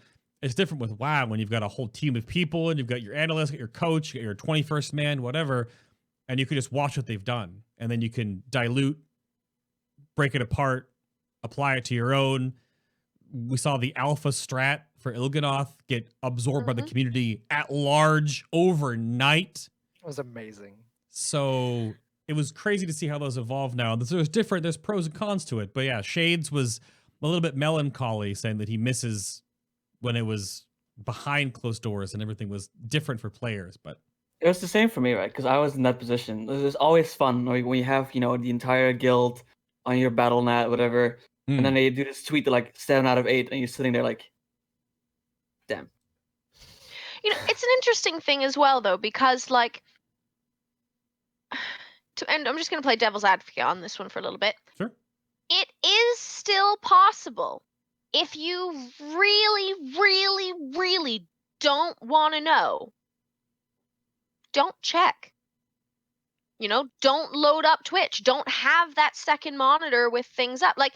It is possible, whether that's the right choice or not, or what, maybe because it can be tilting. It's the same thing. If you're at a tournament and you're, psyching yourself up to play against this dude and the next thing, and then you watch him dominate 3-4 matches in a row, and you're like, shit, I got to play that next. It's the same kind of mental game that a lot of these players just aren't used to. Excuse me. And so I think part of it is going to come down to a bit of self-discipline. If you are the kind of person who's going to get tilted by it, don't let one of your other guildmates fill you in. But then there is also the potential where in the world that this is growing to the point where an esport format can be derived, and I say derived, not replaced, because the Race to World First will always exist. But if, let's say, a tournament realm ever existed, or there was an evil playing field, an even playing field. Are you hosting this event for the different guilds? Yes, production would then step in and say, you get one monitor with this on it. No access to anything else. When you're not raiding, you are not in the player lounge. You're, in your hotel sleeping with managers and all that. In that tournament format, that would be a different thing. But as the race exists now, it's only self-policing. Yeah. I mean, for example, you go to a CSGO tournament, that's what they have, right? They get a PC, every single USB port is blocked. You can't plug anything in. Every single, your internet access is blocked. You can't load anything up. You are confined to running TeamSpeak and the game. Yeah. You cannot do anything else. If the players didn't all have different sound settings because some of them want to listen to music on Spotify and some of them want to listen to music on YouTube, we would totally be able to do that. Yeah. But that's all well and good for short form competition. But you can't do that for an event that's 2 weeks long. No, exactly. It's against human rights at some point. Yeah. When you play an hour you can do that. But like, no, you can't deny them It's access not- to Spotify yeah. for 2 weeks, right? Like, You're gonna make me play video games for 2 weeks without Spotify? Yeah. right? Like there's no way to realistically do it other than self-policing, and people aren't going to do it because people are naturally curious. People want to know. They're gonna watch. But if they really, really didn't want to, they could not. It's true. Sure. Yeah. We'll have to wait and see how that changes. But that's that for the first, I would say, half of the show, but we're 90 minutes in, but we still have a couple different things that I want to slam jam through here. And of course, chat, if you have questions, then you can ask them here shortly. But I'm going to let Susan stuff her face just momentarily as I blather on about a few different things here. Yep, as she flies out. Yep, but if they need to step away for a moment, they can. But yet again, of course, I want to make sure I thank everybody for tuning in and listening to the show. And it's been a long, many years. We do have Shadowlands testing on the horizon, of course, which is going to be something that a lot of people are waiting for, and the arduously boring, very nitpicky testing and feedback cycle that I am, I guess, known for in certain parts of the internet. Been doing that since Warlords and more officially Legion and then BFA, and now it'll be Shadowlands. So that's on the horizon. That'll sort of replace the shows because I'll be budgeting time to do those 3, 4, 5 hour testing streams, right? So that'll be definitely a thing in the future. But of course, if you missed the live show here today, or you want to check out any of the past ones, it's all over on YouTube.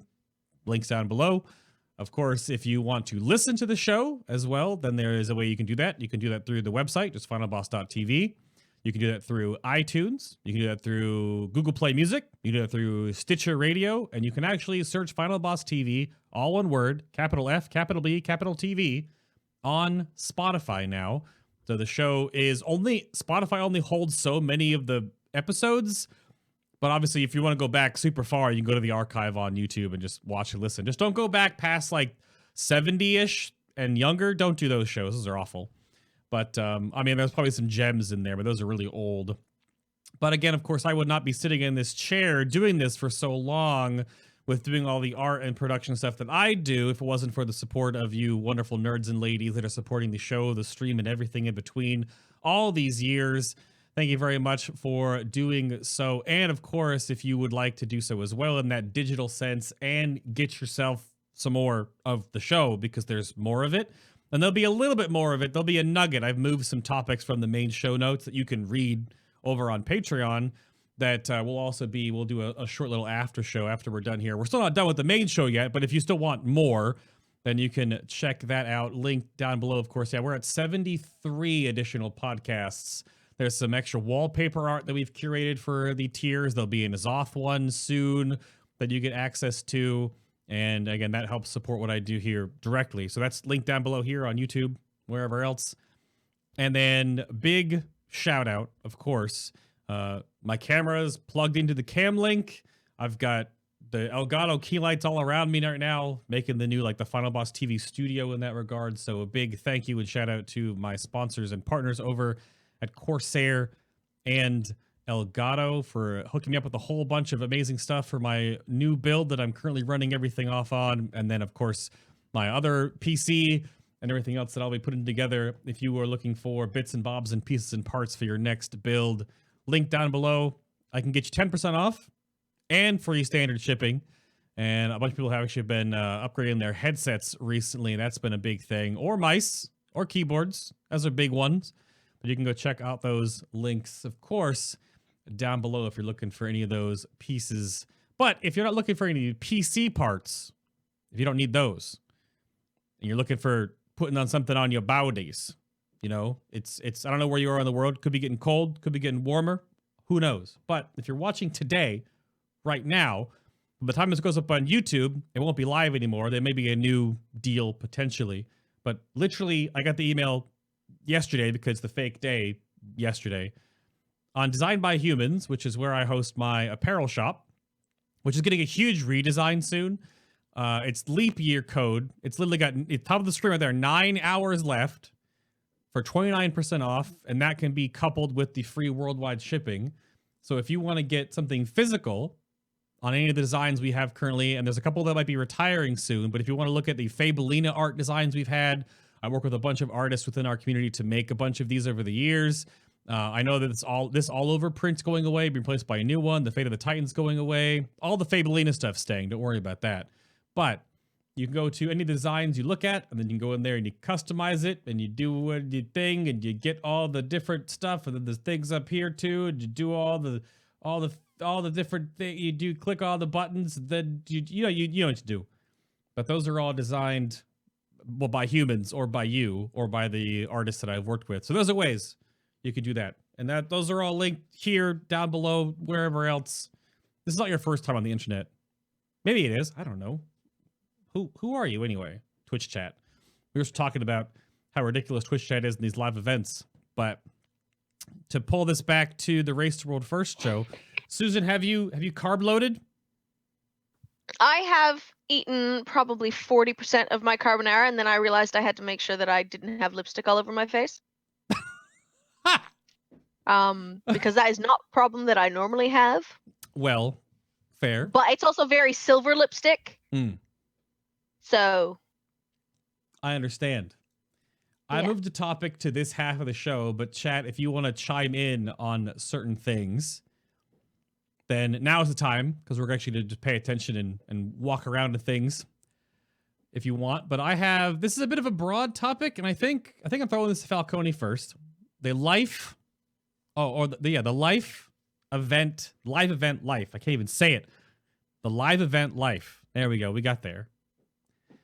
Is that I've explained in my own way, in my amateur way, because I've only done a handful of these events now, right? You have got years of this in front of the camera. Is that how the schedule feels when you get there? The way I explained it is basically that everything leading up to the event is super stressful, and like you're working on different things and trying to figure out what run of the show and getting your original schedules going and getting like your piece set up on the side in the green room, whatever. And then camera turns on, and then 2 weeks go gone, basically. So, but you've done so many different events. What is the day-to-day like in these different events? What do you have, like rituals you get into? Do you have things you always try to make sure you do when you're at events, when you're on camera, off camera? How does that work for you? It varies dramatically based on what the event is. Okay. For example, when I was casting Hearthstone full time, not doing any hosting, I was purely Hearthstone caster. The prep that I didn't really need to do specific prep before events most of the time, because I was following the scene. You know, I was casting tournaments every couple of weeks. In my free time, I was playing the game all day. So like Hearthstone was sort of my life. So I didn't need to like put in additional external prep because I was just naturally preparing all day, every day. It's a little bit different now with preparing for stuff. Like for Brawl Stars, obviously to prepare for what I thought was the desk hosting is I played the game a lot. I researched previous tournaments, who the teams are, all of that good stuff. And then because that event is monthly and I'm going to be at every single, monthly finals, there's not like a whole lot of prep I'm going to have to put into that because I'm going to be there experiencing all of the composition. With Race to World First, I learn as much or catch up as much about World of Warcraft as I can. Again, obviously, I don't specialize in World of Warcraft, so I'm not going to be able to tell you, all of the details, the intricate details about the classes, but I should hopefully be able to at least understand how all the bosses work, how you kill them, what they do and all of that. And I just need to know enough for that event to draw information out of the person I'm with. And yeah, the preparation for that was just sort of like 2 full weeks of just every single day, just watching those Fat Boss videos and just trying to cram the information in. As far as like life at the events goes, again, it varies dramatically because, like you said, or like we've been talking about with Race to World First, 24/7 events, 2-3 hour shifts every day, and then the rest of the time we're just sort of hanging out.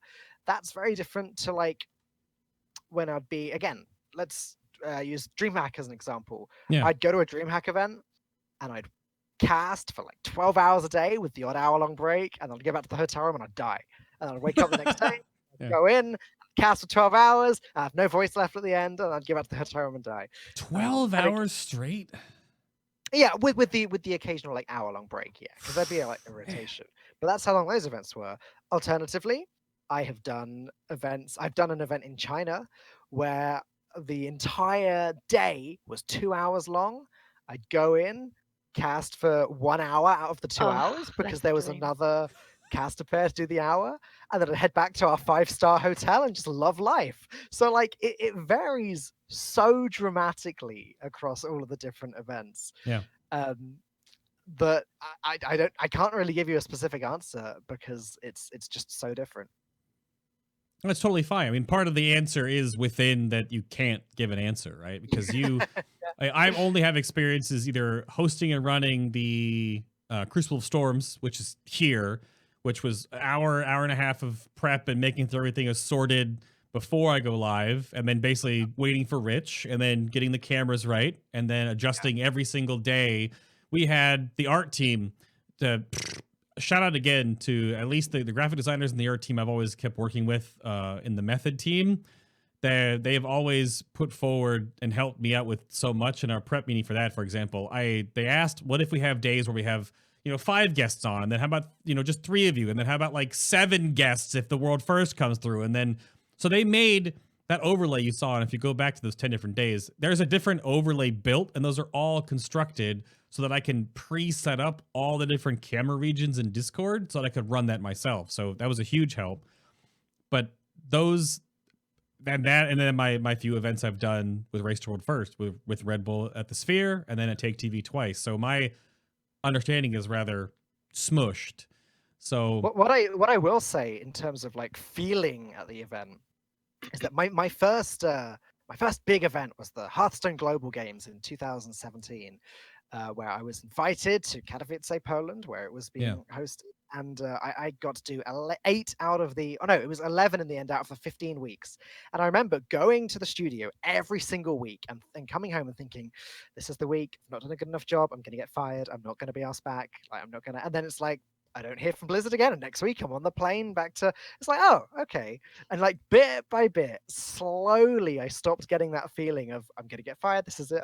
And then the next year when I was invited back, there were only 8 weeks of the tournament, and I was asked to go do all 8 weeks and be like the main host. It's like, oh, I guess I'm doing an okay enough job, and I'm probably not gonna get fired then. And at some point the nervousness just went away. And so now I don't typically feel nervous at all when I'm but that's because I just sort of, I've had so much experience now where I've sort of gotten past that, and I do enough prep. I prepare for the stage hosting. I will probably rehearse exactly what I'm going to say before I go on stage because I'm not talking to someone, so I have the luxury of being able to do that.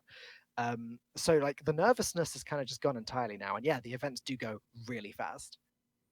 Oh, it's insane. The first day was pretty stressful, but then once the routine kicks in and it's essentially all your life was, like this last one, for whatever reason, I don't know why, it was just Ny'alotha or how continuous it was, or how the 24/7 was definitely a lot more full this time with POVs and things to do. And I guess the game, because I basically went from, I would play for 2 hours, cast for 3, raid, possibly cast for 3, or do some wrap-up stuff after raid, then go sleep, come back, and repeat.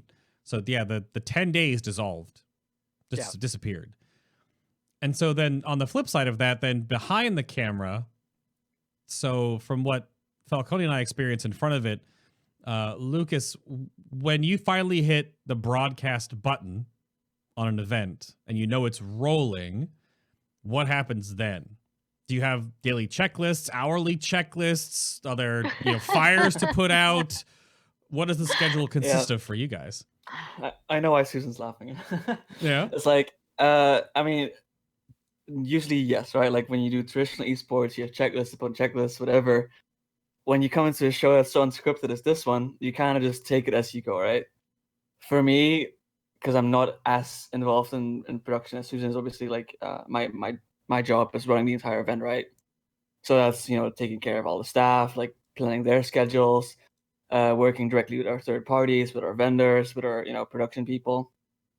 So for me, it's literally just once we hit live, my job isn't done, but I go into more of like if something happens, I'll deal with it kind of thing. Yeah, like crisis management. Exactly. Like I'll be there. I'll keep notice of like what's going on. Like if something's wrong, I'll give you that feedback. At that point, I'm just a feedback bot, right? Like if something's wrong, I'll talk to you. I'll have daily debrief meetings, and I just control what my staff is doing, basically.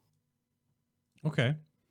Well then, Susan, you have to be the devil's advocate, the chaotic evil or something in this one, or chaotic good in this case. So what has been the most ridiculous fire you've had to put out at a live event so far? Oh God. I mean, there's so many. You were there for Battle of Dazar'alor. How many times did I run out of the production room?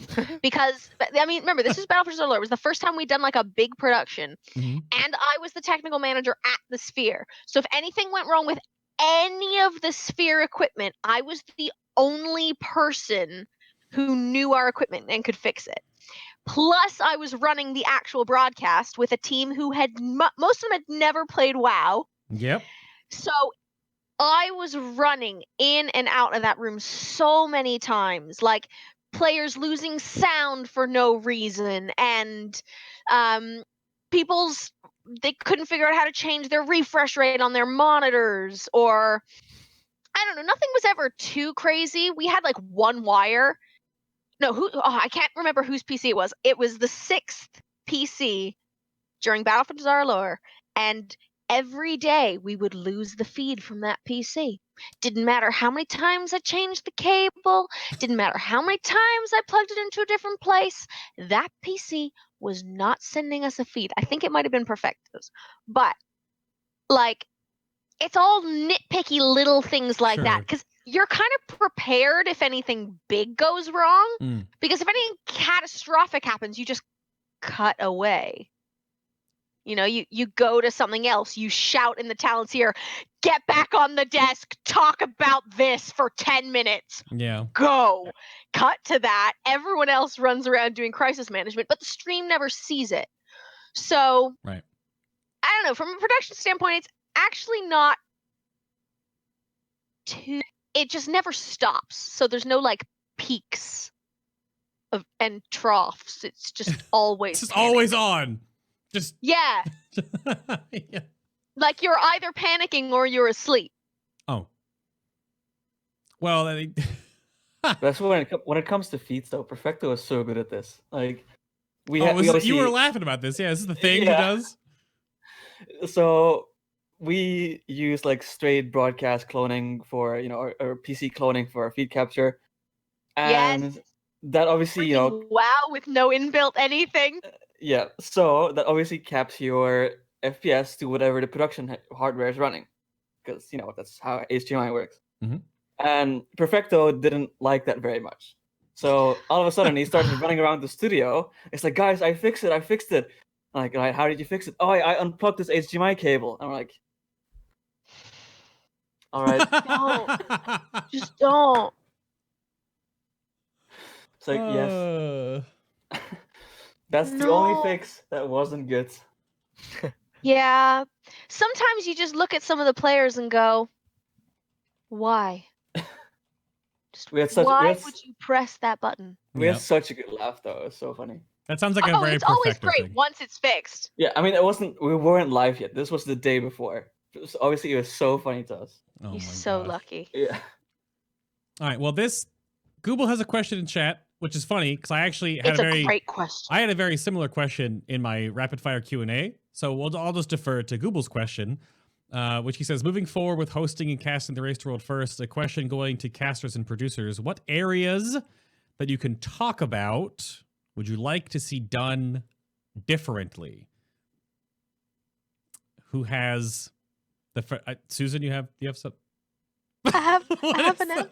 What is that face? Please, yes. I saw the question in chat and I was just waiting because I saw you edit your document and delete it and I was worried you weren't going to talk about it. And now you're talking. Please. Okay. Can you tell that I'm really tired and hyped up on spaghetti carbonara? Okay. My philosophy for this show in any iteration is that it actually is not at all about the Raiders. Like, it's not. No one really cares what they're doing. unless you're one of those few people who's trying to emulate that, who really wants to know the stats and what gear they're wearing. But that's only like a tiny sliver of the audience. Most of the audience is here to just kind of join the hype train and be social and have a good time. And the number of people we get who don't even have active WoW subscriptions, who don't even know what's going on in the current patch, like that is who the show is for.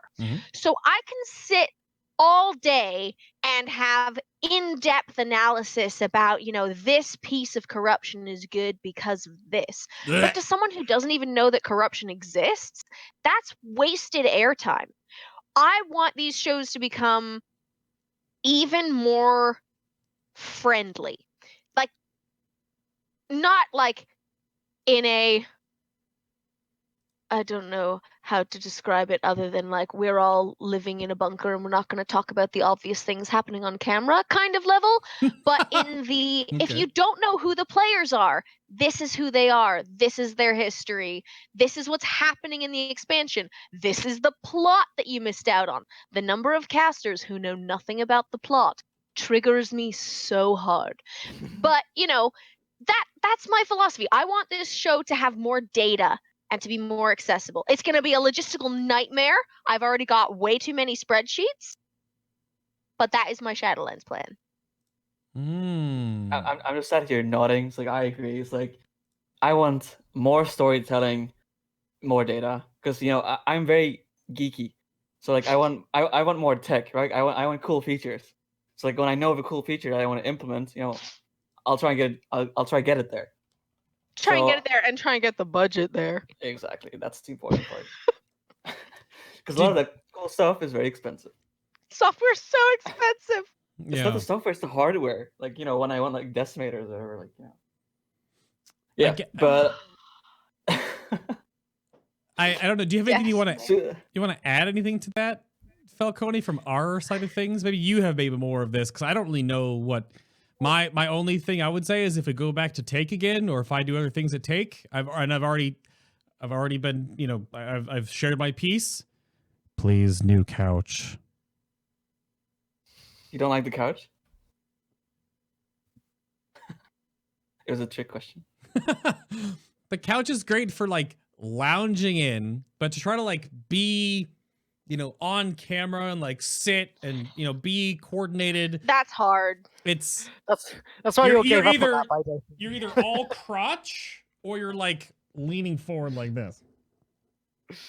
To answer your question, I mostly agree with everything that the other two said in terms of what I think that the broadcast should be.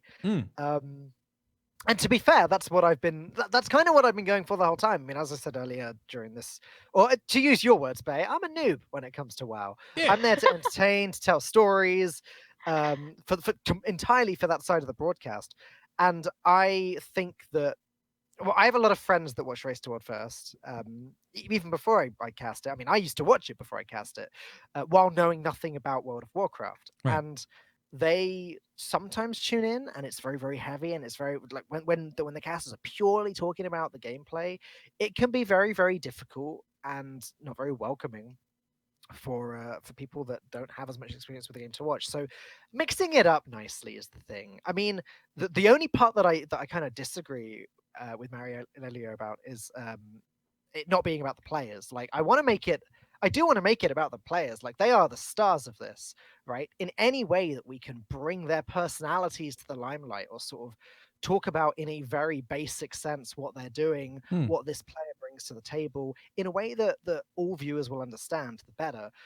But I do agree that I think just sitting there sort of shoutcasting exactly what's going on screen 24/7, I think that would be insanely boring. And I think the more fun stuff and the more welcoming the broadcast can be, the better. I actually, to be fair, I totally agree with what you're saying about bringing out the players' personalities and making them, presentable. I think that's, from experience so far, like you can see, we tried that with a couple of interviews and a few things, but it is actually logistically really tough because some of them don't have personalities. Yeah, and you find that with all esports, to be fair. Yeah, of course, that's true with all esports, but also the sheer number of them and the fact that they're not organized groups is the struggle for me on a production side, because like even the Limit guys, like Azoria, absolute shout out, she's a goddess for this kind of thing, but like just trying to get a list of all the characters that they're playing, and just to even get their names to be able to load their WoW armories, or even just to get like their full names to put on a graphic, or find the time to take a photo of them to put on a hero shot. It's actually really, really tough. And unless we can gather that data to give to talent can't transmit that data, let alone even bother to have it on a graphic. So I totally agree. I would love for that to happen.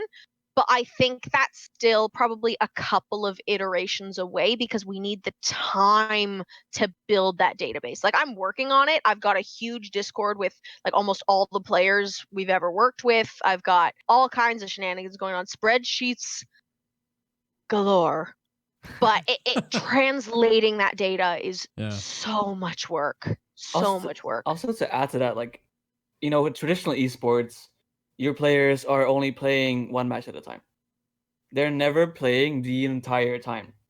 So like, what's so hard to like, shoot B-roll or shoulder content or interviews. Absolutely, yeah. You've got the media day, and then your players are gone.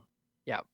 So like, you can be like, all right, for example, like StarCraft 2, you have 30 people there, and only 2 are playing at the same time. And those 28, you can do whatever. You can grab them to shoot interviews, have a water balloon fight on the roof of Take TV, which was an actual thing that happened. So you can't do that. Like, your players are always playing, other than maybe the 1 or 2 people that are benched for one fight, right? And then that's it. So you can't really, once you run out of content, you run out of content. And I think one thing that we're trying to figure out, how can we fix this, right? Like, how can we keep narrative going during the event? Which so far, it's very tricky.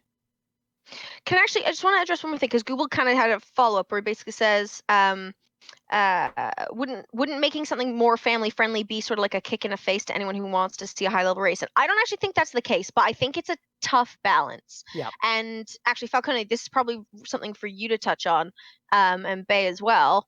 I'm sorry, Bay, I've just kind of like side railed this, but Wow. Part of the thing that's unique about WoW is that there is no depth of talent, right? Like, there aren't people with experience hosting and having a voice in their ear and being able to drive that narrative for especially PvE WoW. There's a little bit of a pool over there in arena and stuff, but as we've learned, there's not a crossover in gameplay.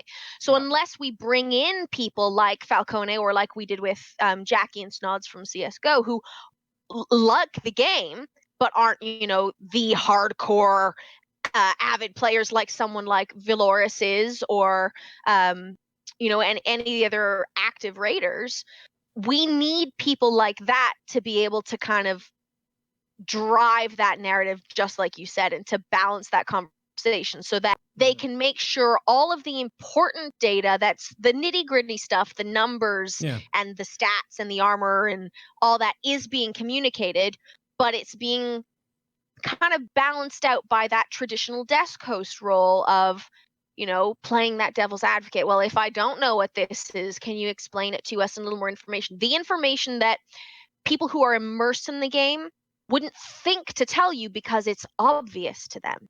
Yeah. That's what I mean by making it more accessible. And that's exactly how I feel as well. Like, I mean, I'd watch the broadcast before, and I'd watch various casters together, even during the more recent ones, and they'll be talking about something so in depth, and it's like, I kind of want to remind people occasionally that some people watching won't know what soaking means. Some people watching will have no idea what a weak aura is, and so just being able to ask the questions, just to bring that out.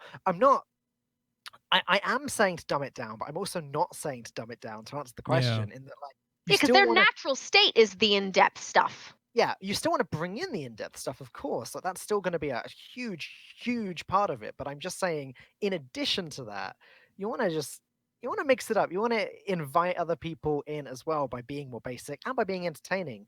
I mean, an example from the Ny'alotha stream is that the day that Limit killed Ny'alotha, that night, I think it was that night. I had a shift with Martin Creek, and I think it was Martin Creek and Mr. GM. And we had this idea where Bay, you had your trivia cards. I your World did. of I brought Warcraft trivia cards. the OG Trivial Pursuit. Yeah. And I borrowed those from you, the cards. And we decided to just basically turn the broadcast into a Trivial Pursuit quiz, so I hosted it. And we had just Martin and Mr. GM on the couch. Yep.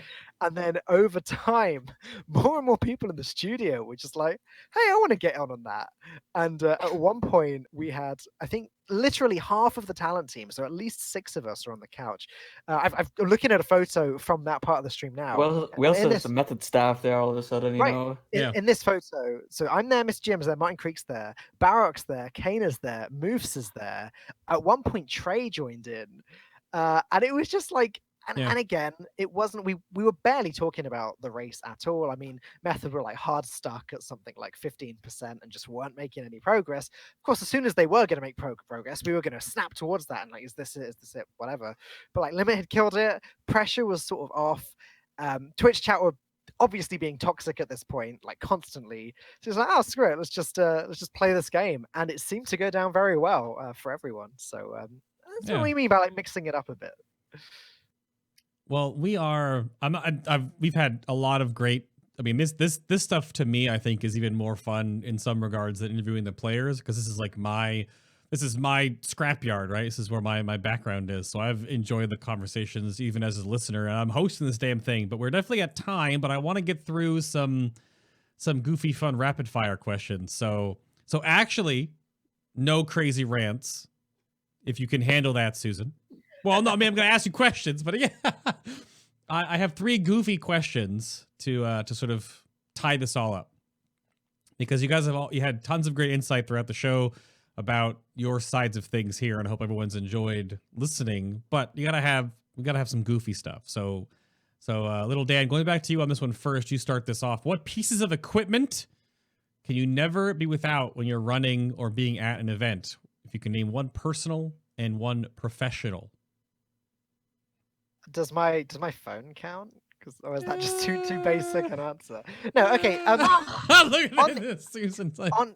On that note, on that sort of vein, I will mention my iPad, which I think I can get away with talking about, because I bought this. This is an iPad Pro, which I bought specifically. Not a sponsor. For casting, not a sponsor. I imagine having Apple as a sponsor. Yeah.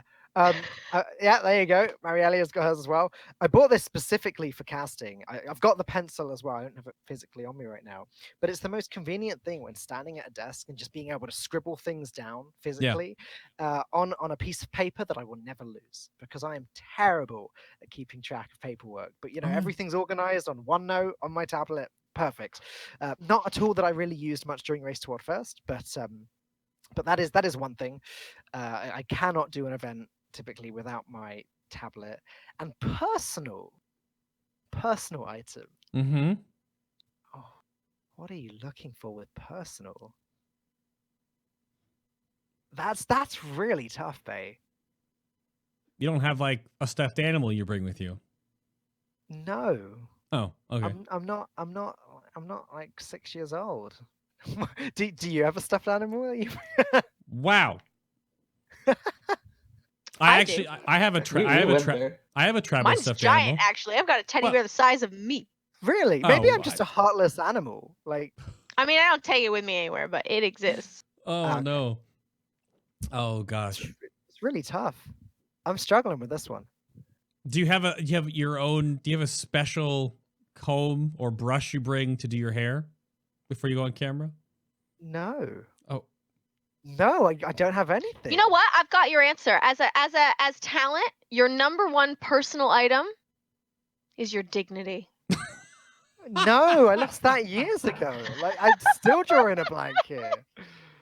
Oh no. Wow, no, do you know what, Bay? Wow. I've learned something from this show, and that is that I need to grow a heart and actually have some sort of sentimental personal item, because no, I literally can't think of it. Okay. Well, because I'm scared of Susan's answers. Lucas, what are yours? One professional, one personal. So personal, I think, is super easy. I learned this the hard way. Like, I am Katowice. I cannot go without my phone. literally, I would step away for 20 minutes. Mm-hmm. I'd come back to 17 missed calls, 130 missed WhatsApp messages. Uh-oh. Events are crazy. Like during events, especially big stadiums, I cannot do it without my phone. I have this big battery pack that's just, borderline you can take it on flights. Yes. Yeah, I have one of those as well. Because once my phone runs out of battery, I cannot be in 17 places at the same time. Sure. So then everything falls apart. So I need my phone. And professionally, I think Susan will laugh when I say this word, expression. I'm very picky with what kind of features I want in a show. So I'm very API driven. As I said, I'm very geeky. And I want things to be automated. I don't want human error. I want everything to be scripted and code and 100% reliable. So there's this one piece of software called Expression, which is the graphic software that drives everything. And it kind of goes whatever show I do, it has to go there because I'm very picky with what I want. Graphic software is just like. Okay. All right, Susan, what are your two? Okay. Yang already spoiled my answer in chat, so thanks, Yang. Oh, the Kappa But face? there's one item that I always have to bring, and I have now confirmed this through scientific fact. Okay. This is the black lipstick of power, okay? Oh, God. I have worn this black lipstick Damn it. for every world first that I have been present for.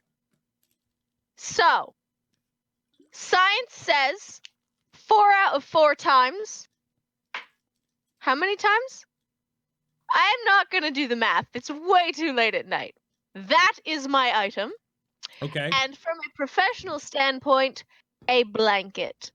Because the production room is always so cold. That's fair. You got to have it cold, though. You got to keep all those servers and all that equipment cool.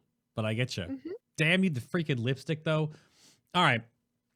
Are there any other... The headphones count? Could that be my personal routine? You do have those really nice headphones. I have a pair of wireless noise-canceling headphones, which I cannot go anywhere without. Yeah. There you go. There's my answer. I got there eventually. Just took you a little while, you heartless man. Yeah. So are there any other personalities across whichever spectrum you'd like to have on the desk or the couch or on the mic at these events?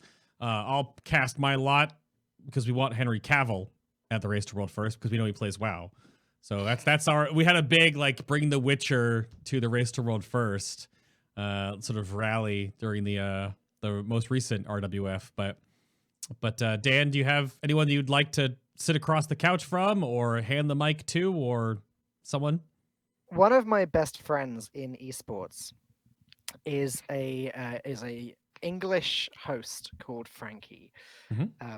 She's very, very well known. She's one of the biggest hosts in esports nowadays. She's sick. And yeah, and she is responsible for my first appearance at the Race to World First because she, I assume she was approached for it and wasn't available. And she threw my name in the ring, and then Dari looked me up and then hired me. She's responsible for me getting my first Race to World First event among quite a few other events over the last year.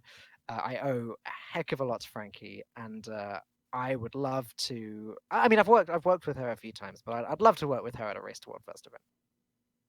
Awesome. Susan, you're in the middle for this one. Do you have someone you like to put in front of the camera? Am I allowed to say the narcissistic answer of me? I mean, I said Henry Cavill. It's whoever. I'm miscasting this event so much. You have no idea. It was so fun, and no one knows anything about lore, and Novel's not going to come, so I'm out of options. I just want to go back and cast it. It was such a good time. You need Can someone else do the production? Yeah, you need your assistant production coordinator or supervisor that can step in for like a shift while you're on the couch. Dude, I'll make myself a stream deck, and I'll take the stream deck to the casting desk, and I will press those buttons. There you go. Okay, I did it in Uldir. I can do it again. But if I'm not allowed to say me, which I feel like would be fair,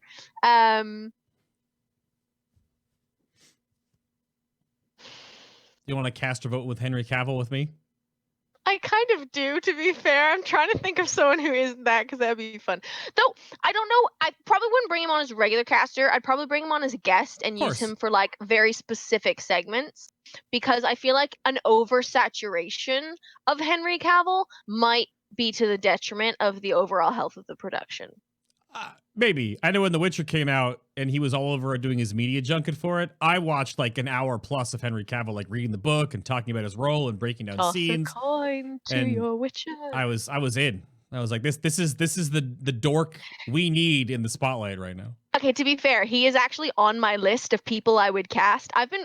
People don't know this. I've been writing a script for the Arthas trilogy forever, and he is on my list of people I would cast in that film. Lucas, do you have something I'll put in front of the camera? So the boring answer, obviously, is as someone that's responsible for hiring all these people, I don't want to go out and say like, oh, I want these people, right? That could get you in trouble. On good conscience, I couldn't do that to myself. So I'll just be boring and say Henry Cavill. Just say Nobble. Just get Nobble to one of these events, damn it. Get out of here. You know how many times we've tried to get Nobble to one of these events? Why do you think we play 30-minute lore videos? Because he won't come. Because it would be the best debate, and I'm giving the game away. He needs to have one of his lore videos rolling, and then he has the script, and you just match cut him speaking the script over it, and then fade him into camera like picture in picture, and he's just narrating his own video. Thank you. There it is. I mean, we kind of pulled this with Deep Shades, right? Like, because we did it, like we announced Deep Shades is not coming, guys, and then we go live. There's Deep Shades, and he's just sitting in the back. Yeah. That was a good one. All right, last one. Lucas, you're up first. If you go back in time, and for you, this might be like the ESL pre-ESL, Lucas. Mm-hmm. And tell yourself one thing about this job and what you're about to start undertaking. What would you tell your past self? Give Rich a better brief. We Wait. Yes, I already know exactly what that means. So obviously, I think most people have seen this Twitch clip. We were messing with people's heads and like reshrinking whatever. Yeah, we should have informed Rich. That's all. That's all I'm gonna say about that. Okay, Susan, what would you tell past you? I would tell past me, the thing you've wanted for forever for this game is finally happening. What? I've wanted something like this since I first started proper raiding in Wrath of the Lich King. Oh, I was expecting you to say like loot agency, but damn, you meant just like the fact that the event exists. Okay. Yeah, like the fact that the event exists. I would just go back and be like, this is a thing. You're going to suffer so much. But it's going to be great. Okay. Like that Trelawney prediction in Harry Potter. You know when Ron sits there and he's like, they say it in the movie, the quote in the movie is like, I mean, you're going to suffer, but you're going to be happy about it. And then Harry, that is what I would tell my past self, and then just let her suffer and stew. It would be great. I thought you were gonna put it into the grim that Harry got in his mug. Oh, no. I'm not that nice to myself. Oh. Dude, that's such a cut and dry prediction. Oh. And he was like, you gonna die. Well, that's not helpful information. Tell me when, tell me how to avoid it. I can't do anything with that. If I know I'm gonna suffer, I can at least panic about it for a while. Little Dan, take us out. What would you tell past Little Dan before you became Little Dan?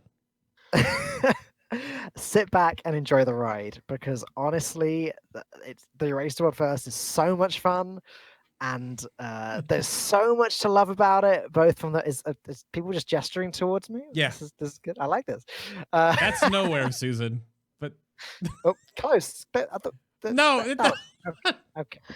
But no, seriously, it's so much fun. There's so much to love about it. How we haven't even mentioned Save the Children and how Method's raised over $100,000 for Save the Children, which is just insane and mind blowing. but like I would tell Pasmi, you're gonna make a lot of friends. Just look forward to this. Look forward to this job because it's a good one. All right, I think we did it. I think it's time for closing outros, and it's the same way that I introed the show. We'll do it the same way here. I'm gonna hit this button though, because we are definitely over time. That signifies the background music is playing. And thank you all for tuning in episode number 211 of Final Boss TV. Today, the behind the show, the race to world first. That's the wrong thing. That's my name. I'm Adam KKB. And in reverse order, who's this handsome man that chat couldn't stop talking about with the black hat on? Yeah, I saw that as well. I got very flustered reading that. No. No, I mean, it's been great. Like, obviously, I didn't expect, like, you know, to talk about the race to world first. Like, usually when I do these kinds of things, it's very, you know, in close groups. Either, like, I'm talking to vendors or talking to whatever. Like, I'm never, like, the on-camera person, right? Like, I'm always behind the scenes. So for me, this was a great experience, and I definitely enjoyed it.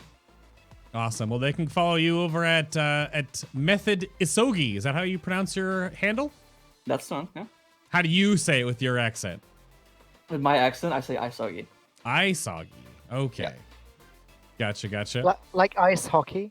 Exactly, like that. Oh, like... But not the same. Well, but sure. Alrighty. Yeah. Thank you all. It was awesome having you on the show today, Lucas. Thank you. Appreciate your time. And then there's this, this creature. Yeah, exactly, that one. What is that? That one, exactly. Chaotic good, lawful evil. Who the heck is this? Susan, who are you? I am no one. No, I am Mariellia, and I exist. And I suppose this is the place where I should plug my Twitter. Yeah. So, I have a Twitter. I hardly use it, but when I do, 'tis fire. And my Twitter is at Mariellia Online. I also have an Instagram. Rarely use it. Repeat statement.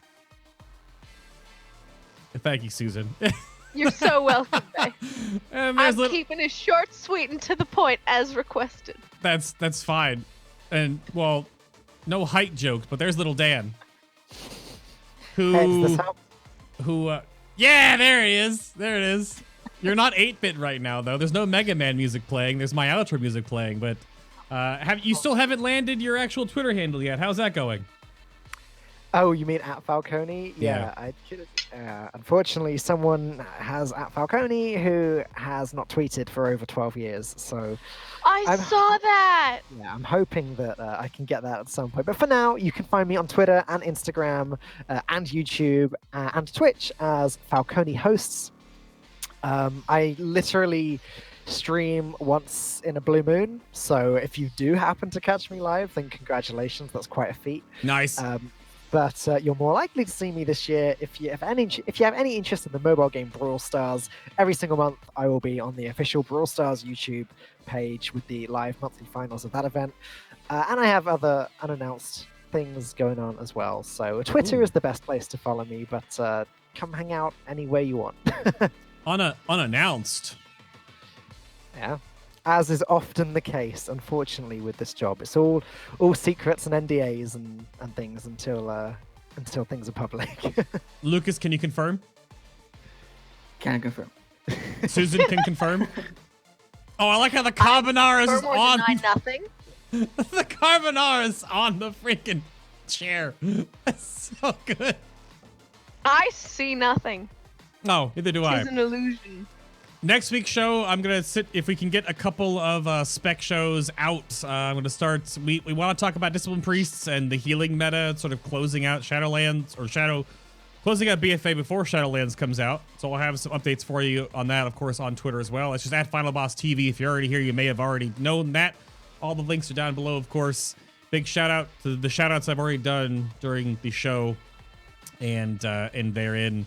But that's that. We'll go record a little bit more for the patrons. I got a couple questions I want to ask these guests to close things up. But that's it for the main show. Thank you for tuning in for 211 minus 70. Don't go back that far. But thank you very much for being here. And until next week, everybody. Bye. Give him some waves, Lucas. Give him. I need. Oh, there's a knock on the. I have to carbonara and door. Okay, go then.